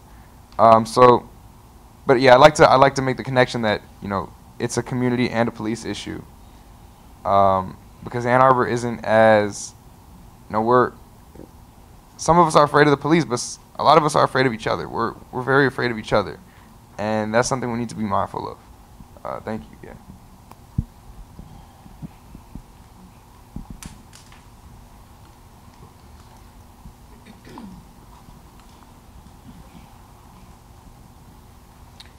Thank you, everybody, for offering your responses. I just want to take note of the time. It's about, 8-9 minutes before 9 o'clock. I'm happy to keep going, but I just wanted to bring that up. And just keeping track of the time. We also want to talk about how the commission can improve the community and police relationship. So ideas on how that relationship can be improved. Belinda, yes. Could we incorporate all of the remaining questions and people Okay. could address that? Sure, that's a good way to do it. So, the last couple questions, improving the relationship between the community and police. And if you have a person in mind that you think you want to nominate to serve on the commission, put that out there to take note of. And if you have any questions for the task force specifically, would you raise that question so that we can take note of it, at a minimum take note of it, but maybe there may be opportunity to respond to it as well in this forum. So that's a mouthful. Relationship between community and police, a nomination for the task, for the commission itself, and any questions for the task force. Can I just add a little clarification? Yes. I think part of this question for who you would nominate is not necessarily just a name, but like who do you see largely not to be on the board? Is that right, Lori? Yeah. Okay, thank you So for the what kind of clarification. representation, what kind of people should we be seeking to be on this commission? Thank you for that clarification. So Jordan, would you like to start us again? And we can go around as many times as necessary. That's a lot to think about. Right, that's sort of what my City commissions identify themselves as such, because it's kind of, some people don't know who's on the Human Rights Commission or who's on Housing and Human Services. So it'd be nice for everyone not in this room or at other places, that'd be wonderful. Sure. Well, firstly, I'm Jordan Jones before anything else. And that's all right with me. So I'll start there. That said, gosh, there's a lot to say about each of those questions. So I think at the moment I'll hold my response to that, but I'm curious about email or how that sort of transpired. If there's a way, you know, I know there's legality to things, or no, just to respond, to speak with the task force and write an email and say, hey, this is who, you know, recommendations and all those kinds of things. I'll give you my email address. Great. It's my name @gmail. Okay. Lori Saginaw. Sure, okay. And then I'll just take, I think I'll probably take a photo afterwards, but that's secondary, so I'm gonna pass.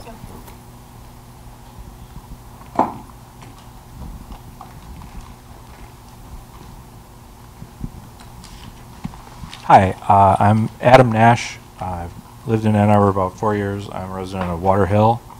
I wanted to talk about the commission and just some statements that were made at the last meeting here, not the listening meeting, but the formal meeting on May 17th.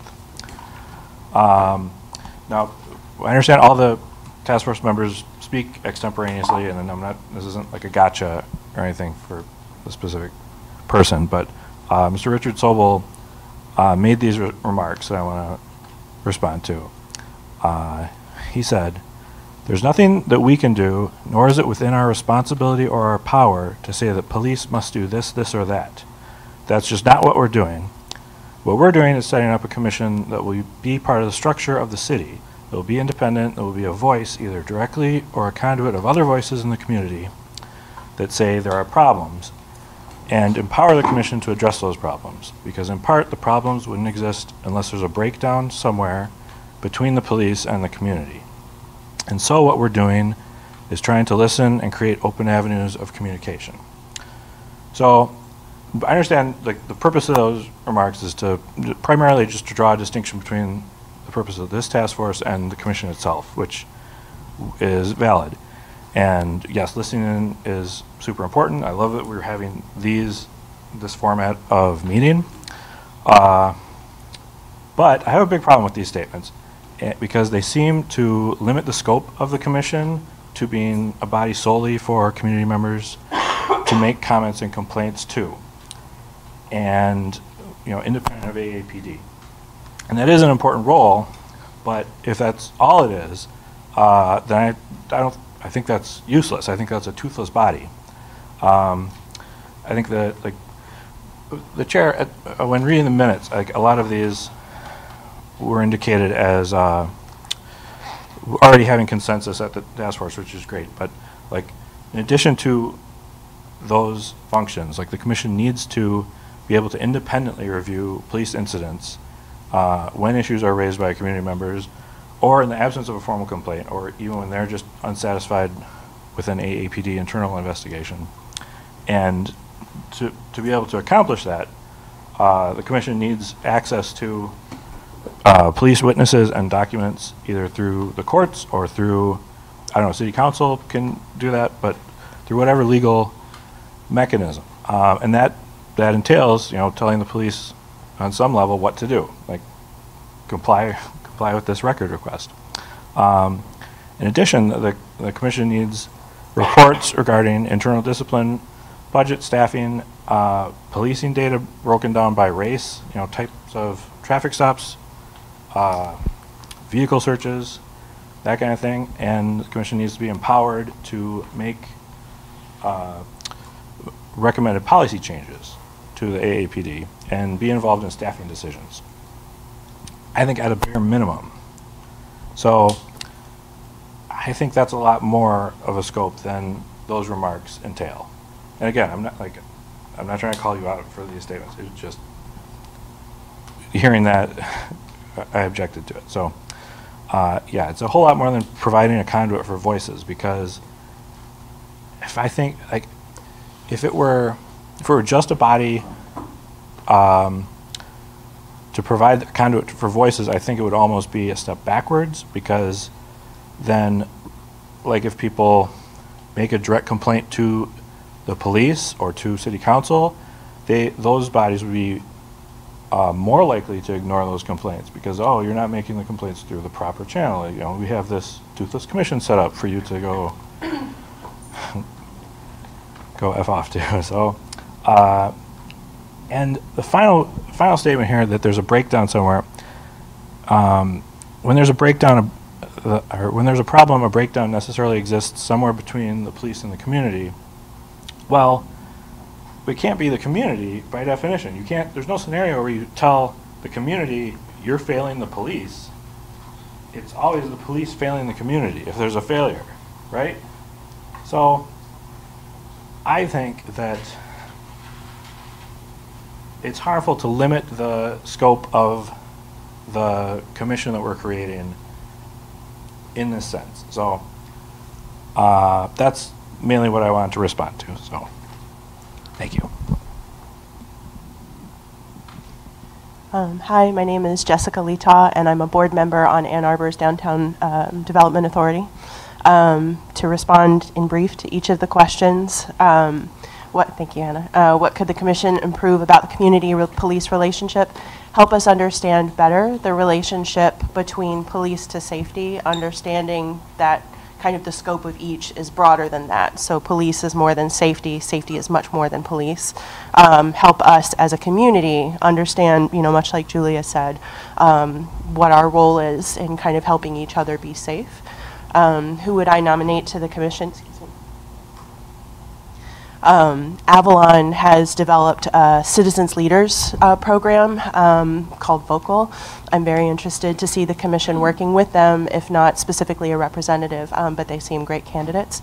I'd also love to see seats reserved for a formerly incarcerated individual, for someone who has contact to the undocumented immigrant community, and a representative of mental health with or without experience with police. And what would I like to know from the task force? I'm interested to know what other communities and oversight commissions you're looking at as a precedent to inform your work.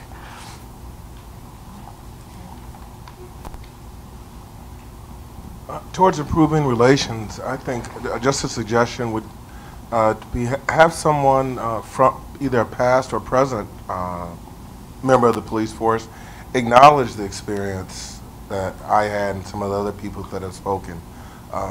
Those officers that searched me without probable cause, or that beat this woman over a ticket.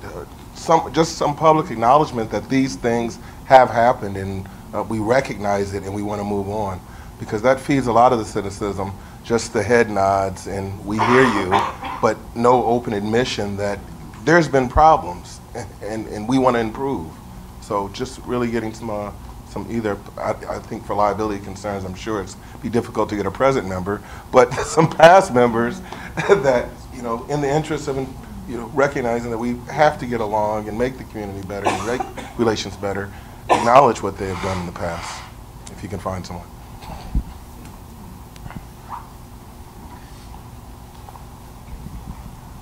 I am Dwight Wilson, and I am a Human Rights Commissioner.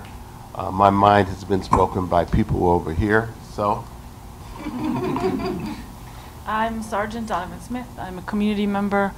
I think that's a really interesting example, because I think one of the things that's happening tonight is that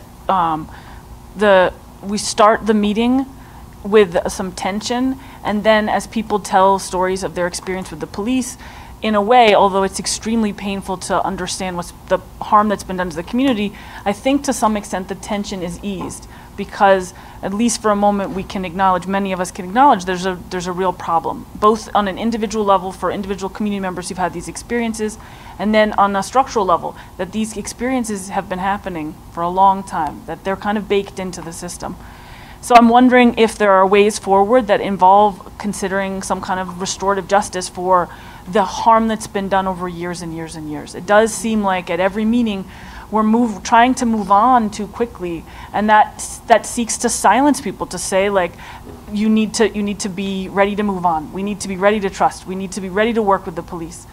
And I think that what I said at the beginning of the meeting was to acknowledge that at every meeting I've been to, people have said we aren't ready to work. We want to talk about the harm that's been done to us, and we want to understand why this keeps happening, and no one seems accountable. And then every meeting people are trying to move on. So I'm not going to respond directly to the questions. I want to affirm that I've heard things that I really appreciate. And what I actually want to ask and sort of be provocative to the task force, I really appreciate how hard you're struggling to find meetings in the community. And I want to be provocative and say, I don't think the city has given you the time to do this work. There are so many stories in the community. And I think the only way this process is really going to work is if community members feel heard.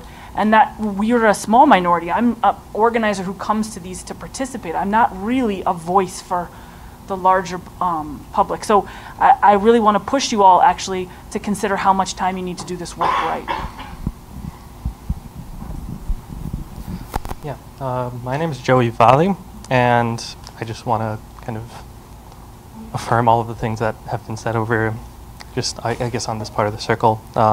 I've agreed with a lot of them, and I feel like they've been very productive. I guess toward the, how could the community police relationship be improved? I'm wondering toward that end, what it seems like a lot of it's incumbent, or it's been put on the community to kind of build the bridge toward the police, as opposed to the police doing the work of building the bridge toward the community.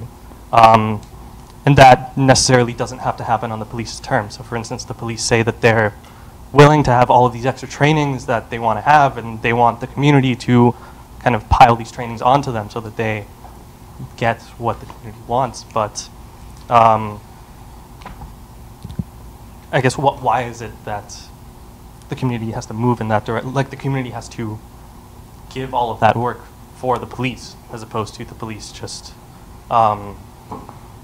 being held accountable for the harm that they do, even if it is justifiable under their current protocols.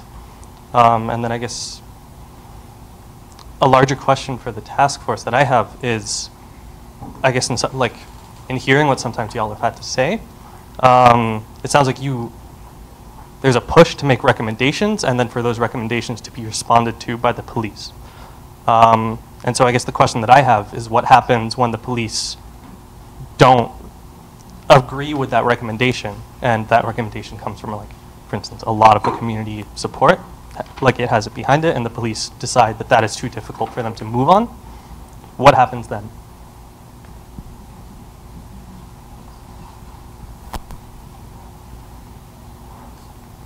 So I'm Greg Pratt. I live over on the southeast side of Ann Arbor. I'm a member of the Housing and Human Services Advisory Board. How can the commission improve community police relationship? I think that I agree with a lot of what everybody said so far. I think one of the things that I'm really concerned about is this whole process being used as a political football to actually fund the police department additionally, more than it already is funded, which is about, I believe if you include the the court system about 30% of the general fund expenditures already as it is. We've heard from some community members that while they're aware of proactive community-based policing models, with everything that's happened to them in the past, they're trying to minimize as much possible interaction with police. So before we decide to use this, and I'm referring specifically, of course, to people who are running for office, right, or who are already holding office and who are running for office, who are using this process as a political football to get more funding for police, I think is kind of beyond the pale. I think that the trust has been broken, and I think that a good start might be, kind of pointing to what Joey's saying here, a good start might be for the Ann Arbor Police Department to apologize for the killing of Ora Rosser.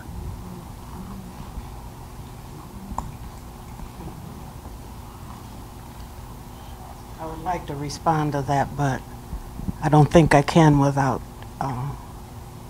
some tears flowing. I'm gonna pass on that, because we've been asking for that for 3.5 years, and we haven't got an apology yet. But my concern with those 3 questions, I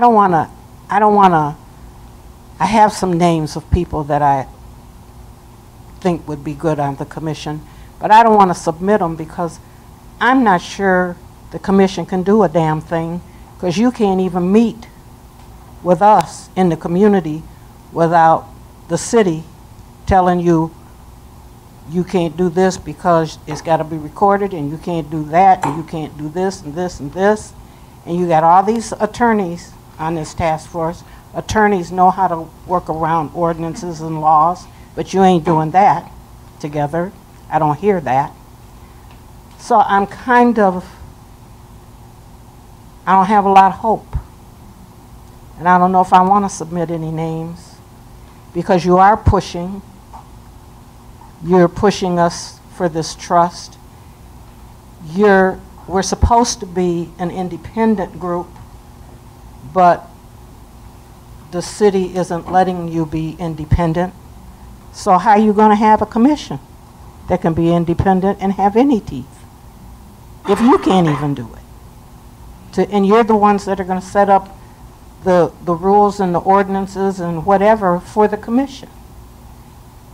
And then the other thing about tonight that doesn't feel good, we're talking, and that's nice, but you all aren't saying nothing. And that sounds just like city council.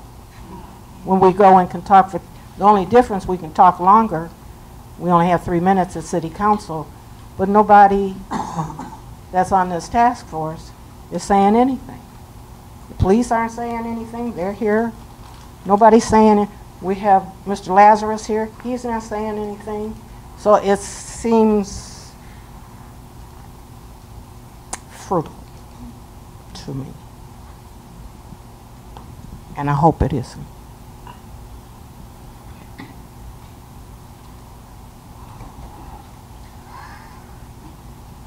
Well, I will say a few things. Just because some questions have been asked, and I'll give my personal responses as one member of the task force. I appreciate, what is it, Adam? Yes. Yeah. So I appreciate your remarks, and I think my personal view, and I hope I think it is the view of the task force that the commission would be empowered to address all those issues. It's not simply a matter of just responding to individual complaints. I think our view always has been, I mean, my own view was since soon after I got on this task force that much more needed to be done than simply respond to individual complaints. That there's a large community engagement part of it, that there's a large policy and practices part of it. So I think that's important. What other models have we looked at? I mean, I've looked at so many all around the country, big cities, little cities, and with the help of the research assistants, and we've had other sources. I mean, there are lots of these. And the interesting thing is they go in all sorts of different directions, so we can do what we think is best for Ann Arbor. In terms of past events, past hurts, as far as I'm concerned personally, I think the commission, the focus of the commission is looking forward, but you improve the future by learning about the past.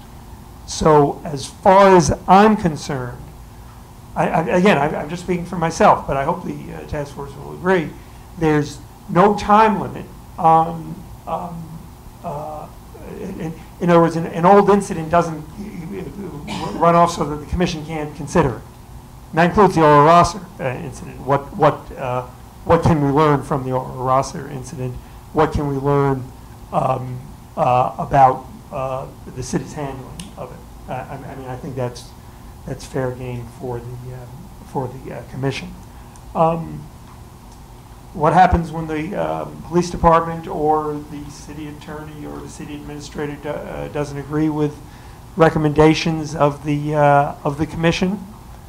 I think ultimately it's a matter for city council and ultimately for the people.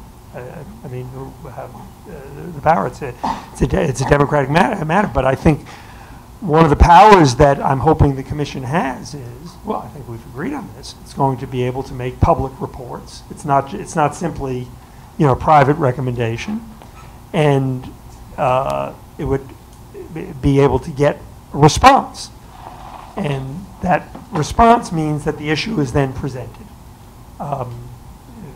and becomes something that community engagement can then be can pursue the issue.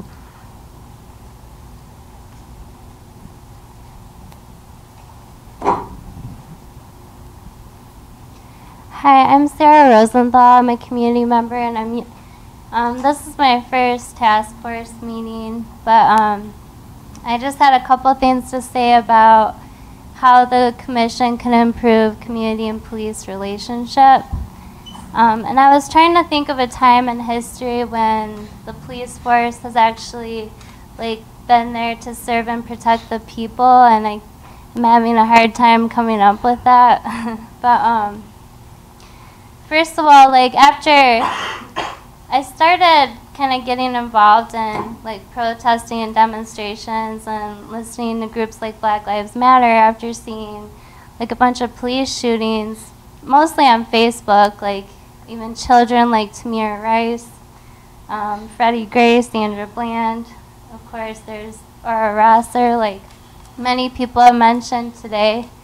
And it's this big problem with using force over de-escalation, and of course systemic racism and poverty, which has infiltrated our society. But I was thinking, instead of always going to the police, if there's been any talk about a response team of mental health providers and social work to address, and it looks like there has been, to address basic needs and preventing, escalation of certain situations, instead of, it seems like the police go to force a lot of the time instead of using these techniques over and over. And even it's no matter what kind of training they go through, this continues to be a problem. And it just seems like maybe we need people who have been trained in different professions, like social work and getting adequate housing and clean water for people to drink, not lead infused, just basic needs. Thank you. Thank you very much. I'm going to switch the subject to something much less important than that, but I think we need democracy to accomplish a better police force, and I think a very important part. Now I can start talking. A very important part of democracy is transparency, and not just for us in the room here, but for people watching this meeting on TV. I made, I think, a very reasonable request that when some people talk and they're affiliated with the city, and Mayor Taylor has blessed them, so to speak, to give them special privileges at certain meetings to speak when no one else is allowed to speak, please at least identify yourself. I asked that be done, and please correct me if I'm wrong, is Jordan still an intern with special speaking rights at the Human Rights Commission? Over me? Or do you just have normal? I'll find out. And it'd be nice if people, I mean, people on commissions have special speaking rights. They're allowed to speak, no one else is. That's a special speaking right. I don't understand how it's not. Please explain that to me. Thank you.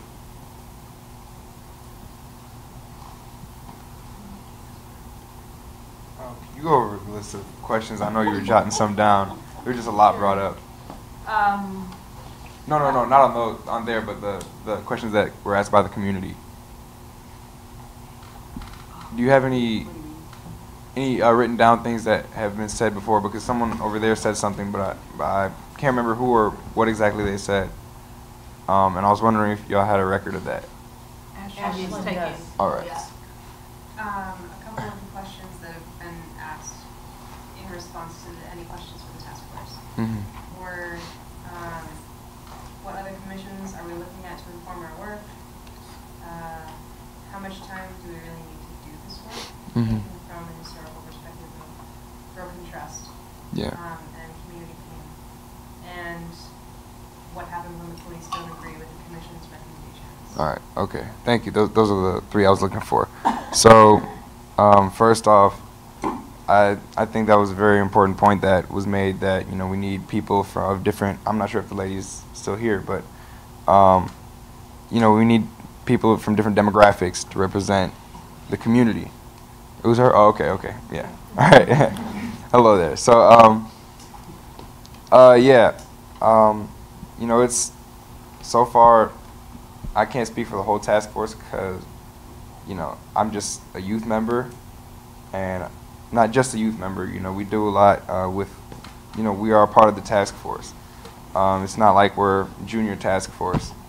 We're on the task force, but I can say that, you know, from the youth members, we don't have any white kids. You know, like, it's Marquand, Manira, and I, and, you know, I know I struggle with some mental health issues myself. I have ADHD and depression, and you know, so there are different, you know, and we're working on really, because that was one of the discussions we had at one of our task force meetings, one of our private task force meetings at the library. You know, who do we want on our team, and who do we want to represent the community, because we want them to reflect the community. And so that's very important to us, and I want to make sure that you know that we're really looking into that, and that's really important to us. And as youth members, we are going to be picking some more candidates and talking about people. So that's something that was brought up in the discussion, and I want you to know that we addressed that, and that's something we're very concerned about. Also, when it comes to the past and the present, they tie in, they intertwine. And so I think it's important that, you know, we don't think that just while this task force is in place that we can express these different, you know, past experiences. I think we need to bring this up all the time whenever we can. We need to have these meetings regularly, not only up until the commission is formed, but past that, so that we can get the full story from everybody who wants to share and who's comfortable sharing. You know, we have to move forward while we look backwards. We can't do it any other way. Because at the end of the day, we can't just sit there and, you know, not like each other. And of course, I have no reason to trust the Ann Arbor police yet. So, you know, it's been hard for me, but the way I've been looking at it is, you know, we need to work with the community and the city. And the city's not really, I'm not too familiar, Lori, with the rules, but I know I have that big fat binder in my car about all the civilian oversight commissions and what their boundaries are with police and cities. I was reading through that a few nights ago, and so there are some guidelines that we do have to follow, but I'm pretty sure we have our own attorney, right? Is that, am I right about that? No? Okay, not yet, okay. I know we were looking into that, so yeah, we're looking into having our own attorney, and, we want you all to know that we're here to listen, and we're here to teach you, and we're here to learn. Because it goes both ways, and it's just 360 cycle. Yeah, again, I have no reason to trust the police yet. I'll find out if I do. I just want this to work for the community and for all of us, because I'm tired of seeing my friends, get hit by Cosby, get, profiled. I'm tired of being profiled. And so I think it's really, really important that, we all work together.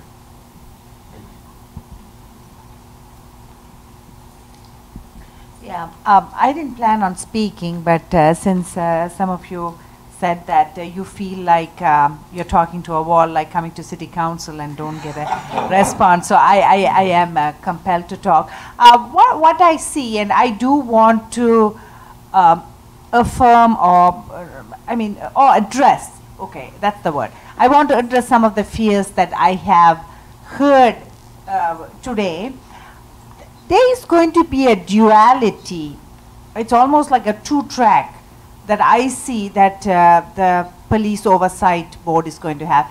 Here again, I always keep using the word police oversight because it does come with co-policing, advisory board, and you might think, what is in a name? There's a lot in a name, okay? Advisory sounds like, yeah, you take your advice. Your mom's friend advises you. You never listen to her, right? That's fine. Yeah, but I use the word oversight. There's a reason. It's not that I know what it means. I'm a CPA. I know what an audit is, okay? You go to an accounting firm and you work with their accountants to set up internal controls, checks and balances. That's more like equal footing. We would have similar situations with our police force too. The commission will have mutual meetings talking about their police training or hiring or concerns. That will be like more or less on an equal footing. But then CPAs also go and do audits. That's oversight. That's basically going and seeing the accountants are doing the right things, they're following proper procedures. So I see a duality in this police oversight board. There will be an equality kind of information sharing with both sides, but then there is also, if there is systemic discrimination, or if there's an incident, community didn't get a full-fledged response from the police department, they have another source where they could go and place their complaint, and that board will have rights to investigate the case, and of course they'll bring it back to city council. That's where the community would see whether there is a political will or not. Is the city council just going to ignore this, or city council has its own means, right? They are the ones who appoints and hires the police chief. So I just want to address the fears that has been raised and the cynicism that is raised. Or is this just going to be some advisory with no teeth? No.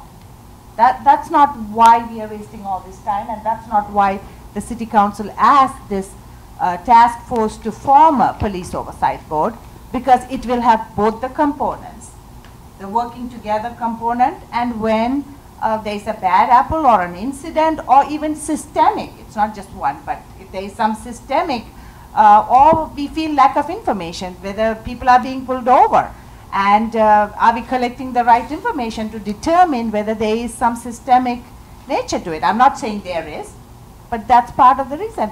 And I have been on the other side too. For 2.5 years I wanted the use of force form, okay? The police chief, the city administrator, no, they wouldn't give it to me. They would not give it to me. And it was an eternal, and I feel I'm an elected city council member. If I have problem, and it was a blank form, by the way, not information. I just wanted a blank form. That took me 2.5 years to get it. So I do understand that when you talk about transparency, it has been a battle. So what we are trying to do is establish a mechanism where citizens who feel powerless don't have to feel powerless. They can come to this. So it has to have teeth. Otherwise, it will just fall apart. It will be meaningless to have it. Thank you. So in the work session with City Council, so I'm Vivian Chang, I'm Vice Chair of the Human Rights Commission. So when we were in a work session with City Council and talking to Hillard Hines apparently used the word diversity in their audit quite a lot. And the question was asked of them, like, what does diversity mean to you? Like, does it mean, like, you know, Google versus, like, a small nonprofit? And they were like, yes, that definitely qualifies as diversity. And I think that, you know, we definitely want a diverse oversight panel, but, like, we want like diversity to actually be like used meaningfully, right? Like diversity doesn't just mean different. I think that what I want the oversight panel to look like is for it to be mostly staffed or populated with people who come from traditionally over-policed communities. That have people who are, for example, like gender non-conforming, who are trans, who are genderqueer, who are non-binary, and who also come from like Black and Brown communities, and who have a lot of those different identities, the ones that are like looked at more by the police, and also for the members of the oversight panel to be intersectional too, because I think that intersectionality is of course important, and that you know, like life is really different when you're like a Black trans woman than when you're like a white cis like gay man who presents who has like straight passing privilege. Like just because one person's a member of the LGBT community doesn't mean that they understand what it's like to like be under police scrutiny and to be fearful of the police. I also think that, you know, some professional backgrounds should be like prioritized. Like I think it is really important for people on this on the oversight panel to like potentially come from a public defender background, to come from a defense attorney background, and to have that sort of insight about how professionally police work and interact with the population in Ann Arbor. And I think that they're one of the only communities that really does see some of that interaction on a professional level. And so I think that's really important as well. And I think that, you know, it's really, like, I don't know how you would write that into an ordinance, that how you would write diversity into the ordinance, or how you would write diversity with that sort of focus into the ordinance, because, like, I don't know how that's workable in a sense, or how that makes it past the city council and the mayor, and like how all of those always get considered in a meaningful way, like maybe 10 years down the road. But I think it's worth thinking about. I think compensation schemes are also worth thinking about. Like this meeting was supposed to be from like 7 to 9. It's 9:30, and if you work work different jobs, if you work a night shift, if you work a job that isn't a 9 to 5, like how can you afford to be here and spend this kind of time here? And especially if those sorts of people are the people that might be the ones who are targeted by the police and who are over-policed. And also thinking about jurisdictions too, because I know that the selection for members on the task force was limited to people who live in the city of Ann Arbor. But like we've talked about how like members of the police sometimes don't live in the city of Ann Arbor because it's too expensive for them to live in the city of Ann Arbor. There are plenty of people who live outside of Ann Arbor but who work here and who are community members here, who go to school here, and I don't think that they should be excluded based on class concerns. And so I think, you know, a lot of those things need to be taken into account in meaningful ways. And because I think on paper, for example, like I am a queer person of color, but like, you know, usually my interactions with police are pretty great. Like I am a straight passing, like East Asian, like feminine woman. Like none of that comes across. Like I am not targeted, I am not afraid in my interactions with the police. But like, and I don't know that I would be like a meaningfully diverse person to be on that to be on that oversight panel. And but I don't know how to put any of that it's a hard thing to consider, but I think that's something that needs to be considered so that we retain meaningful diversity going forward.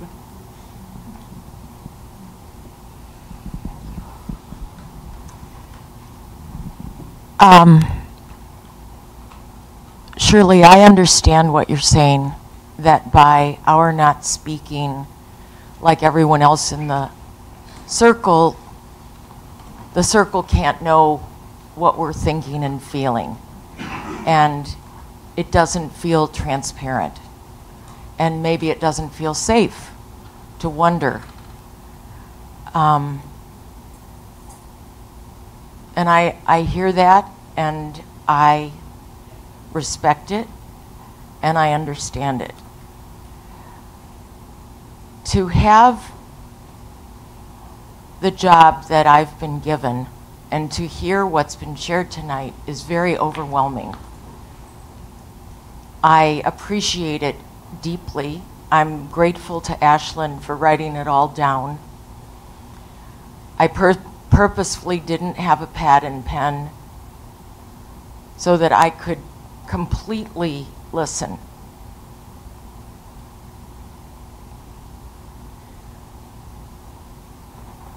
I've known you for a bit, and I know a lot of your stories, but I never heard the story you shared tonight. And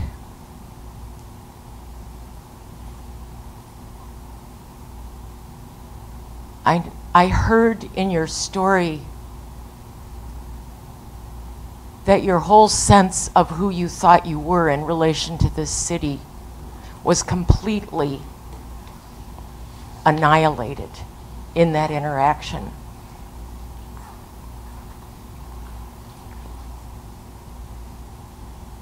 I also heard what it felt like for you to have your son witness how you were being treated.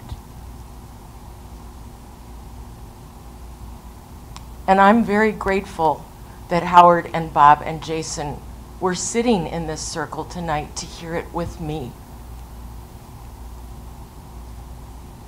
Because hearing about it and hearing it in a recording is not the same.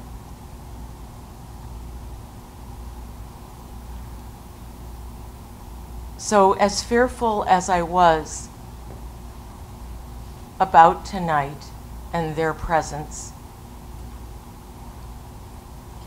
I'm grateful that we took this step.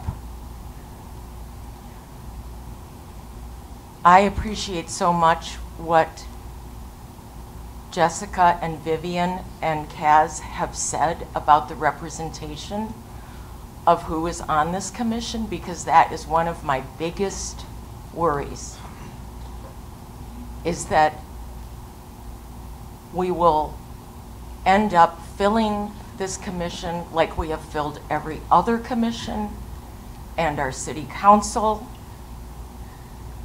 with people who have the privilege to do those jobs, who have the privilege to spend the time, who have the privilege to not have to work at the time of the meeting, who can afford to not go to a job in order to do this volunteer work. And I want this commission to be so different from anything else that has ever existed in this city. I also know how challenging its first year will be, because I know what it's been like to be on this task force for the last 2.5 months.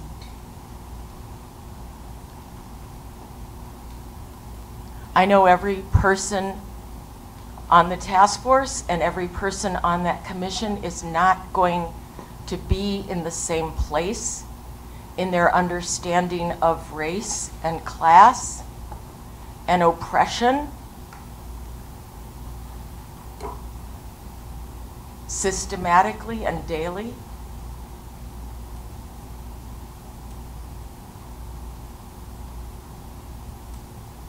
I know what I ideally want,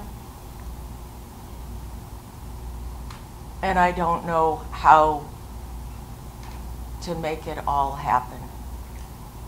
But I am going to work as hard as I possibly can with your help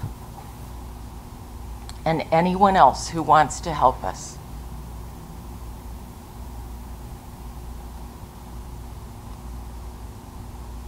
Okay?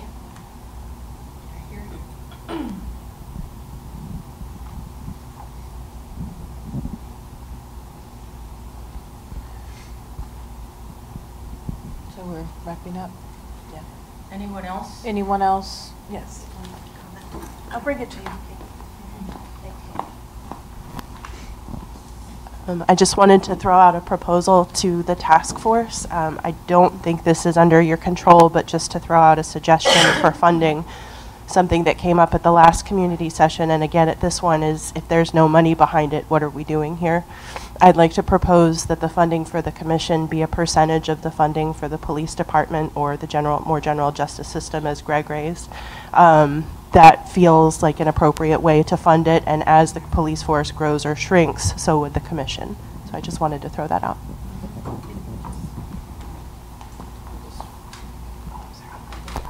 Okay. Got it. We'll just use this. I'll just respond again, my personal views. That is something that is done in some places, and the more I've thought about it, the more I've thought that that's a reasonable idea. That it's again, my personal views, but it can be a very small fraction compared to the police department, but it would give the commission enough money to get by. So I appreciate that. We'll see what the task force thinks, but I'm just saying my personal view is a good idea. Anyone else? Yes.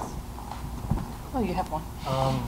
So I guess just kind of in response to what you were saying about what would happen when the police don't go with the recommendation and it gets kicked back to city council, or you put it on the community again, pretty much, is you said, okay, they don't agree with this, so all of you all have to get together and pretty much fight it.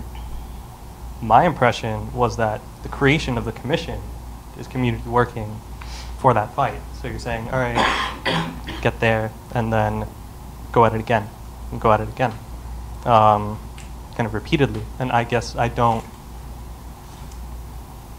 see where the teeth is in that. Can I just say what I heard Richard say, my understanding of how cities work is that the city council representatives are voted upon by the people who reside in the city to represent them. And so ultimately, they're the people that make these decisions. And the city people also vote for the mayor. So I think what I heard Richard saying, and my understanding of how things work systematically, whether we like it or not, is that ultimately, if people don't agree with the way the city council people are running the city, then it's up to us as a community to find other people to run the city and to vote the people out that we're unhappy with. So that was my understanding of what Richard was saying, not that he wants the community, but every community picks who they want to lead them. And there's an election coming up, and the person who's leading the city that position is up for grabs. So I just want to mention that. Anyone else? Any additional comments? When's the next meeting? Next steps. I knew that would come up. So, the next meeting is June 21st. Starts at 7 o'clock. It's here at CTN. And the focus of the next meeting and the two after that are going to be the actual content of the draft. of the charter. So those documents will be made public. You'll have access to them in advance of the meeting. We'll identify which portions we're going to be focusing on at the meeting. Membership probably will be the last part that we focus on. Is that an honest representation of the plan?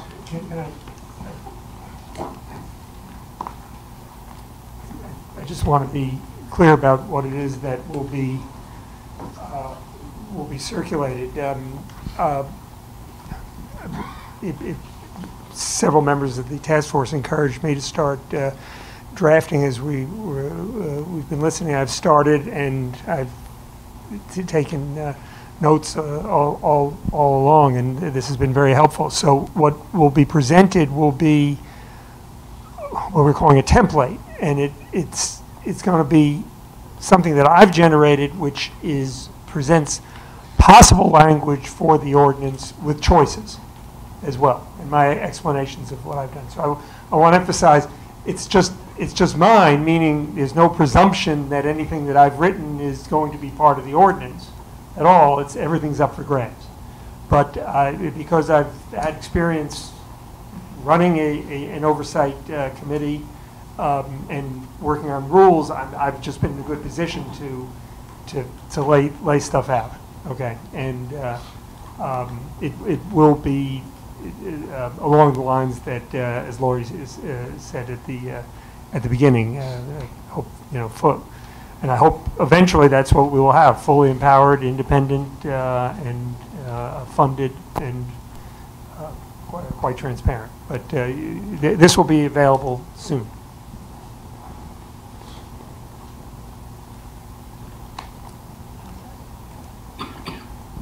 Okay. I guess we're adjourned. Okay.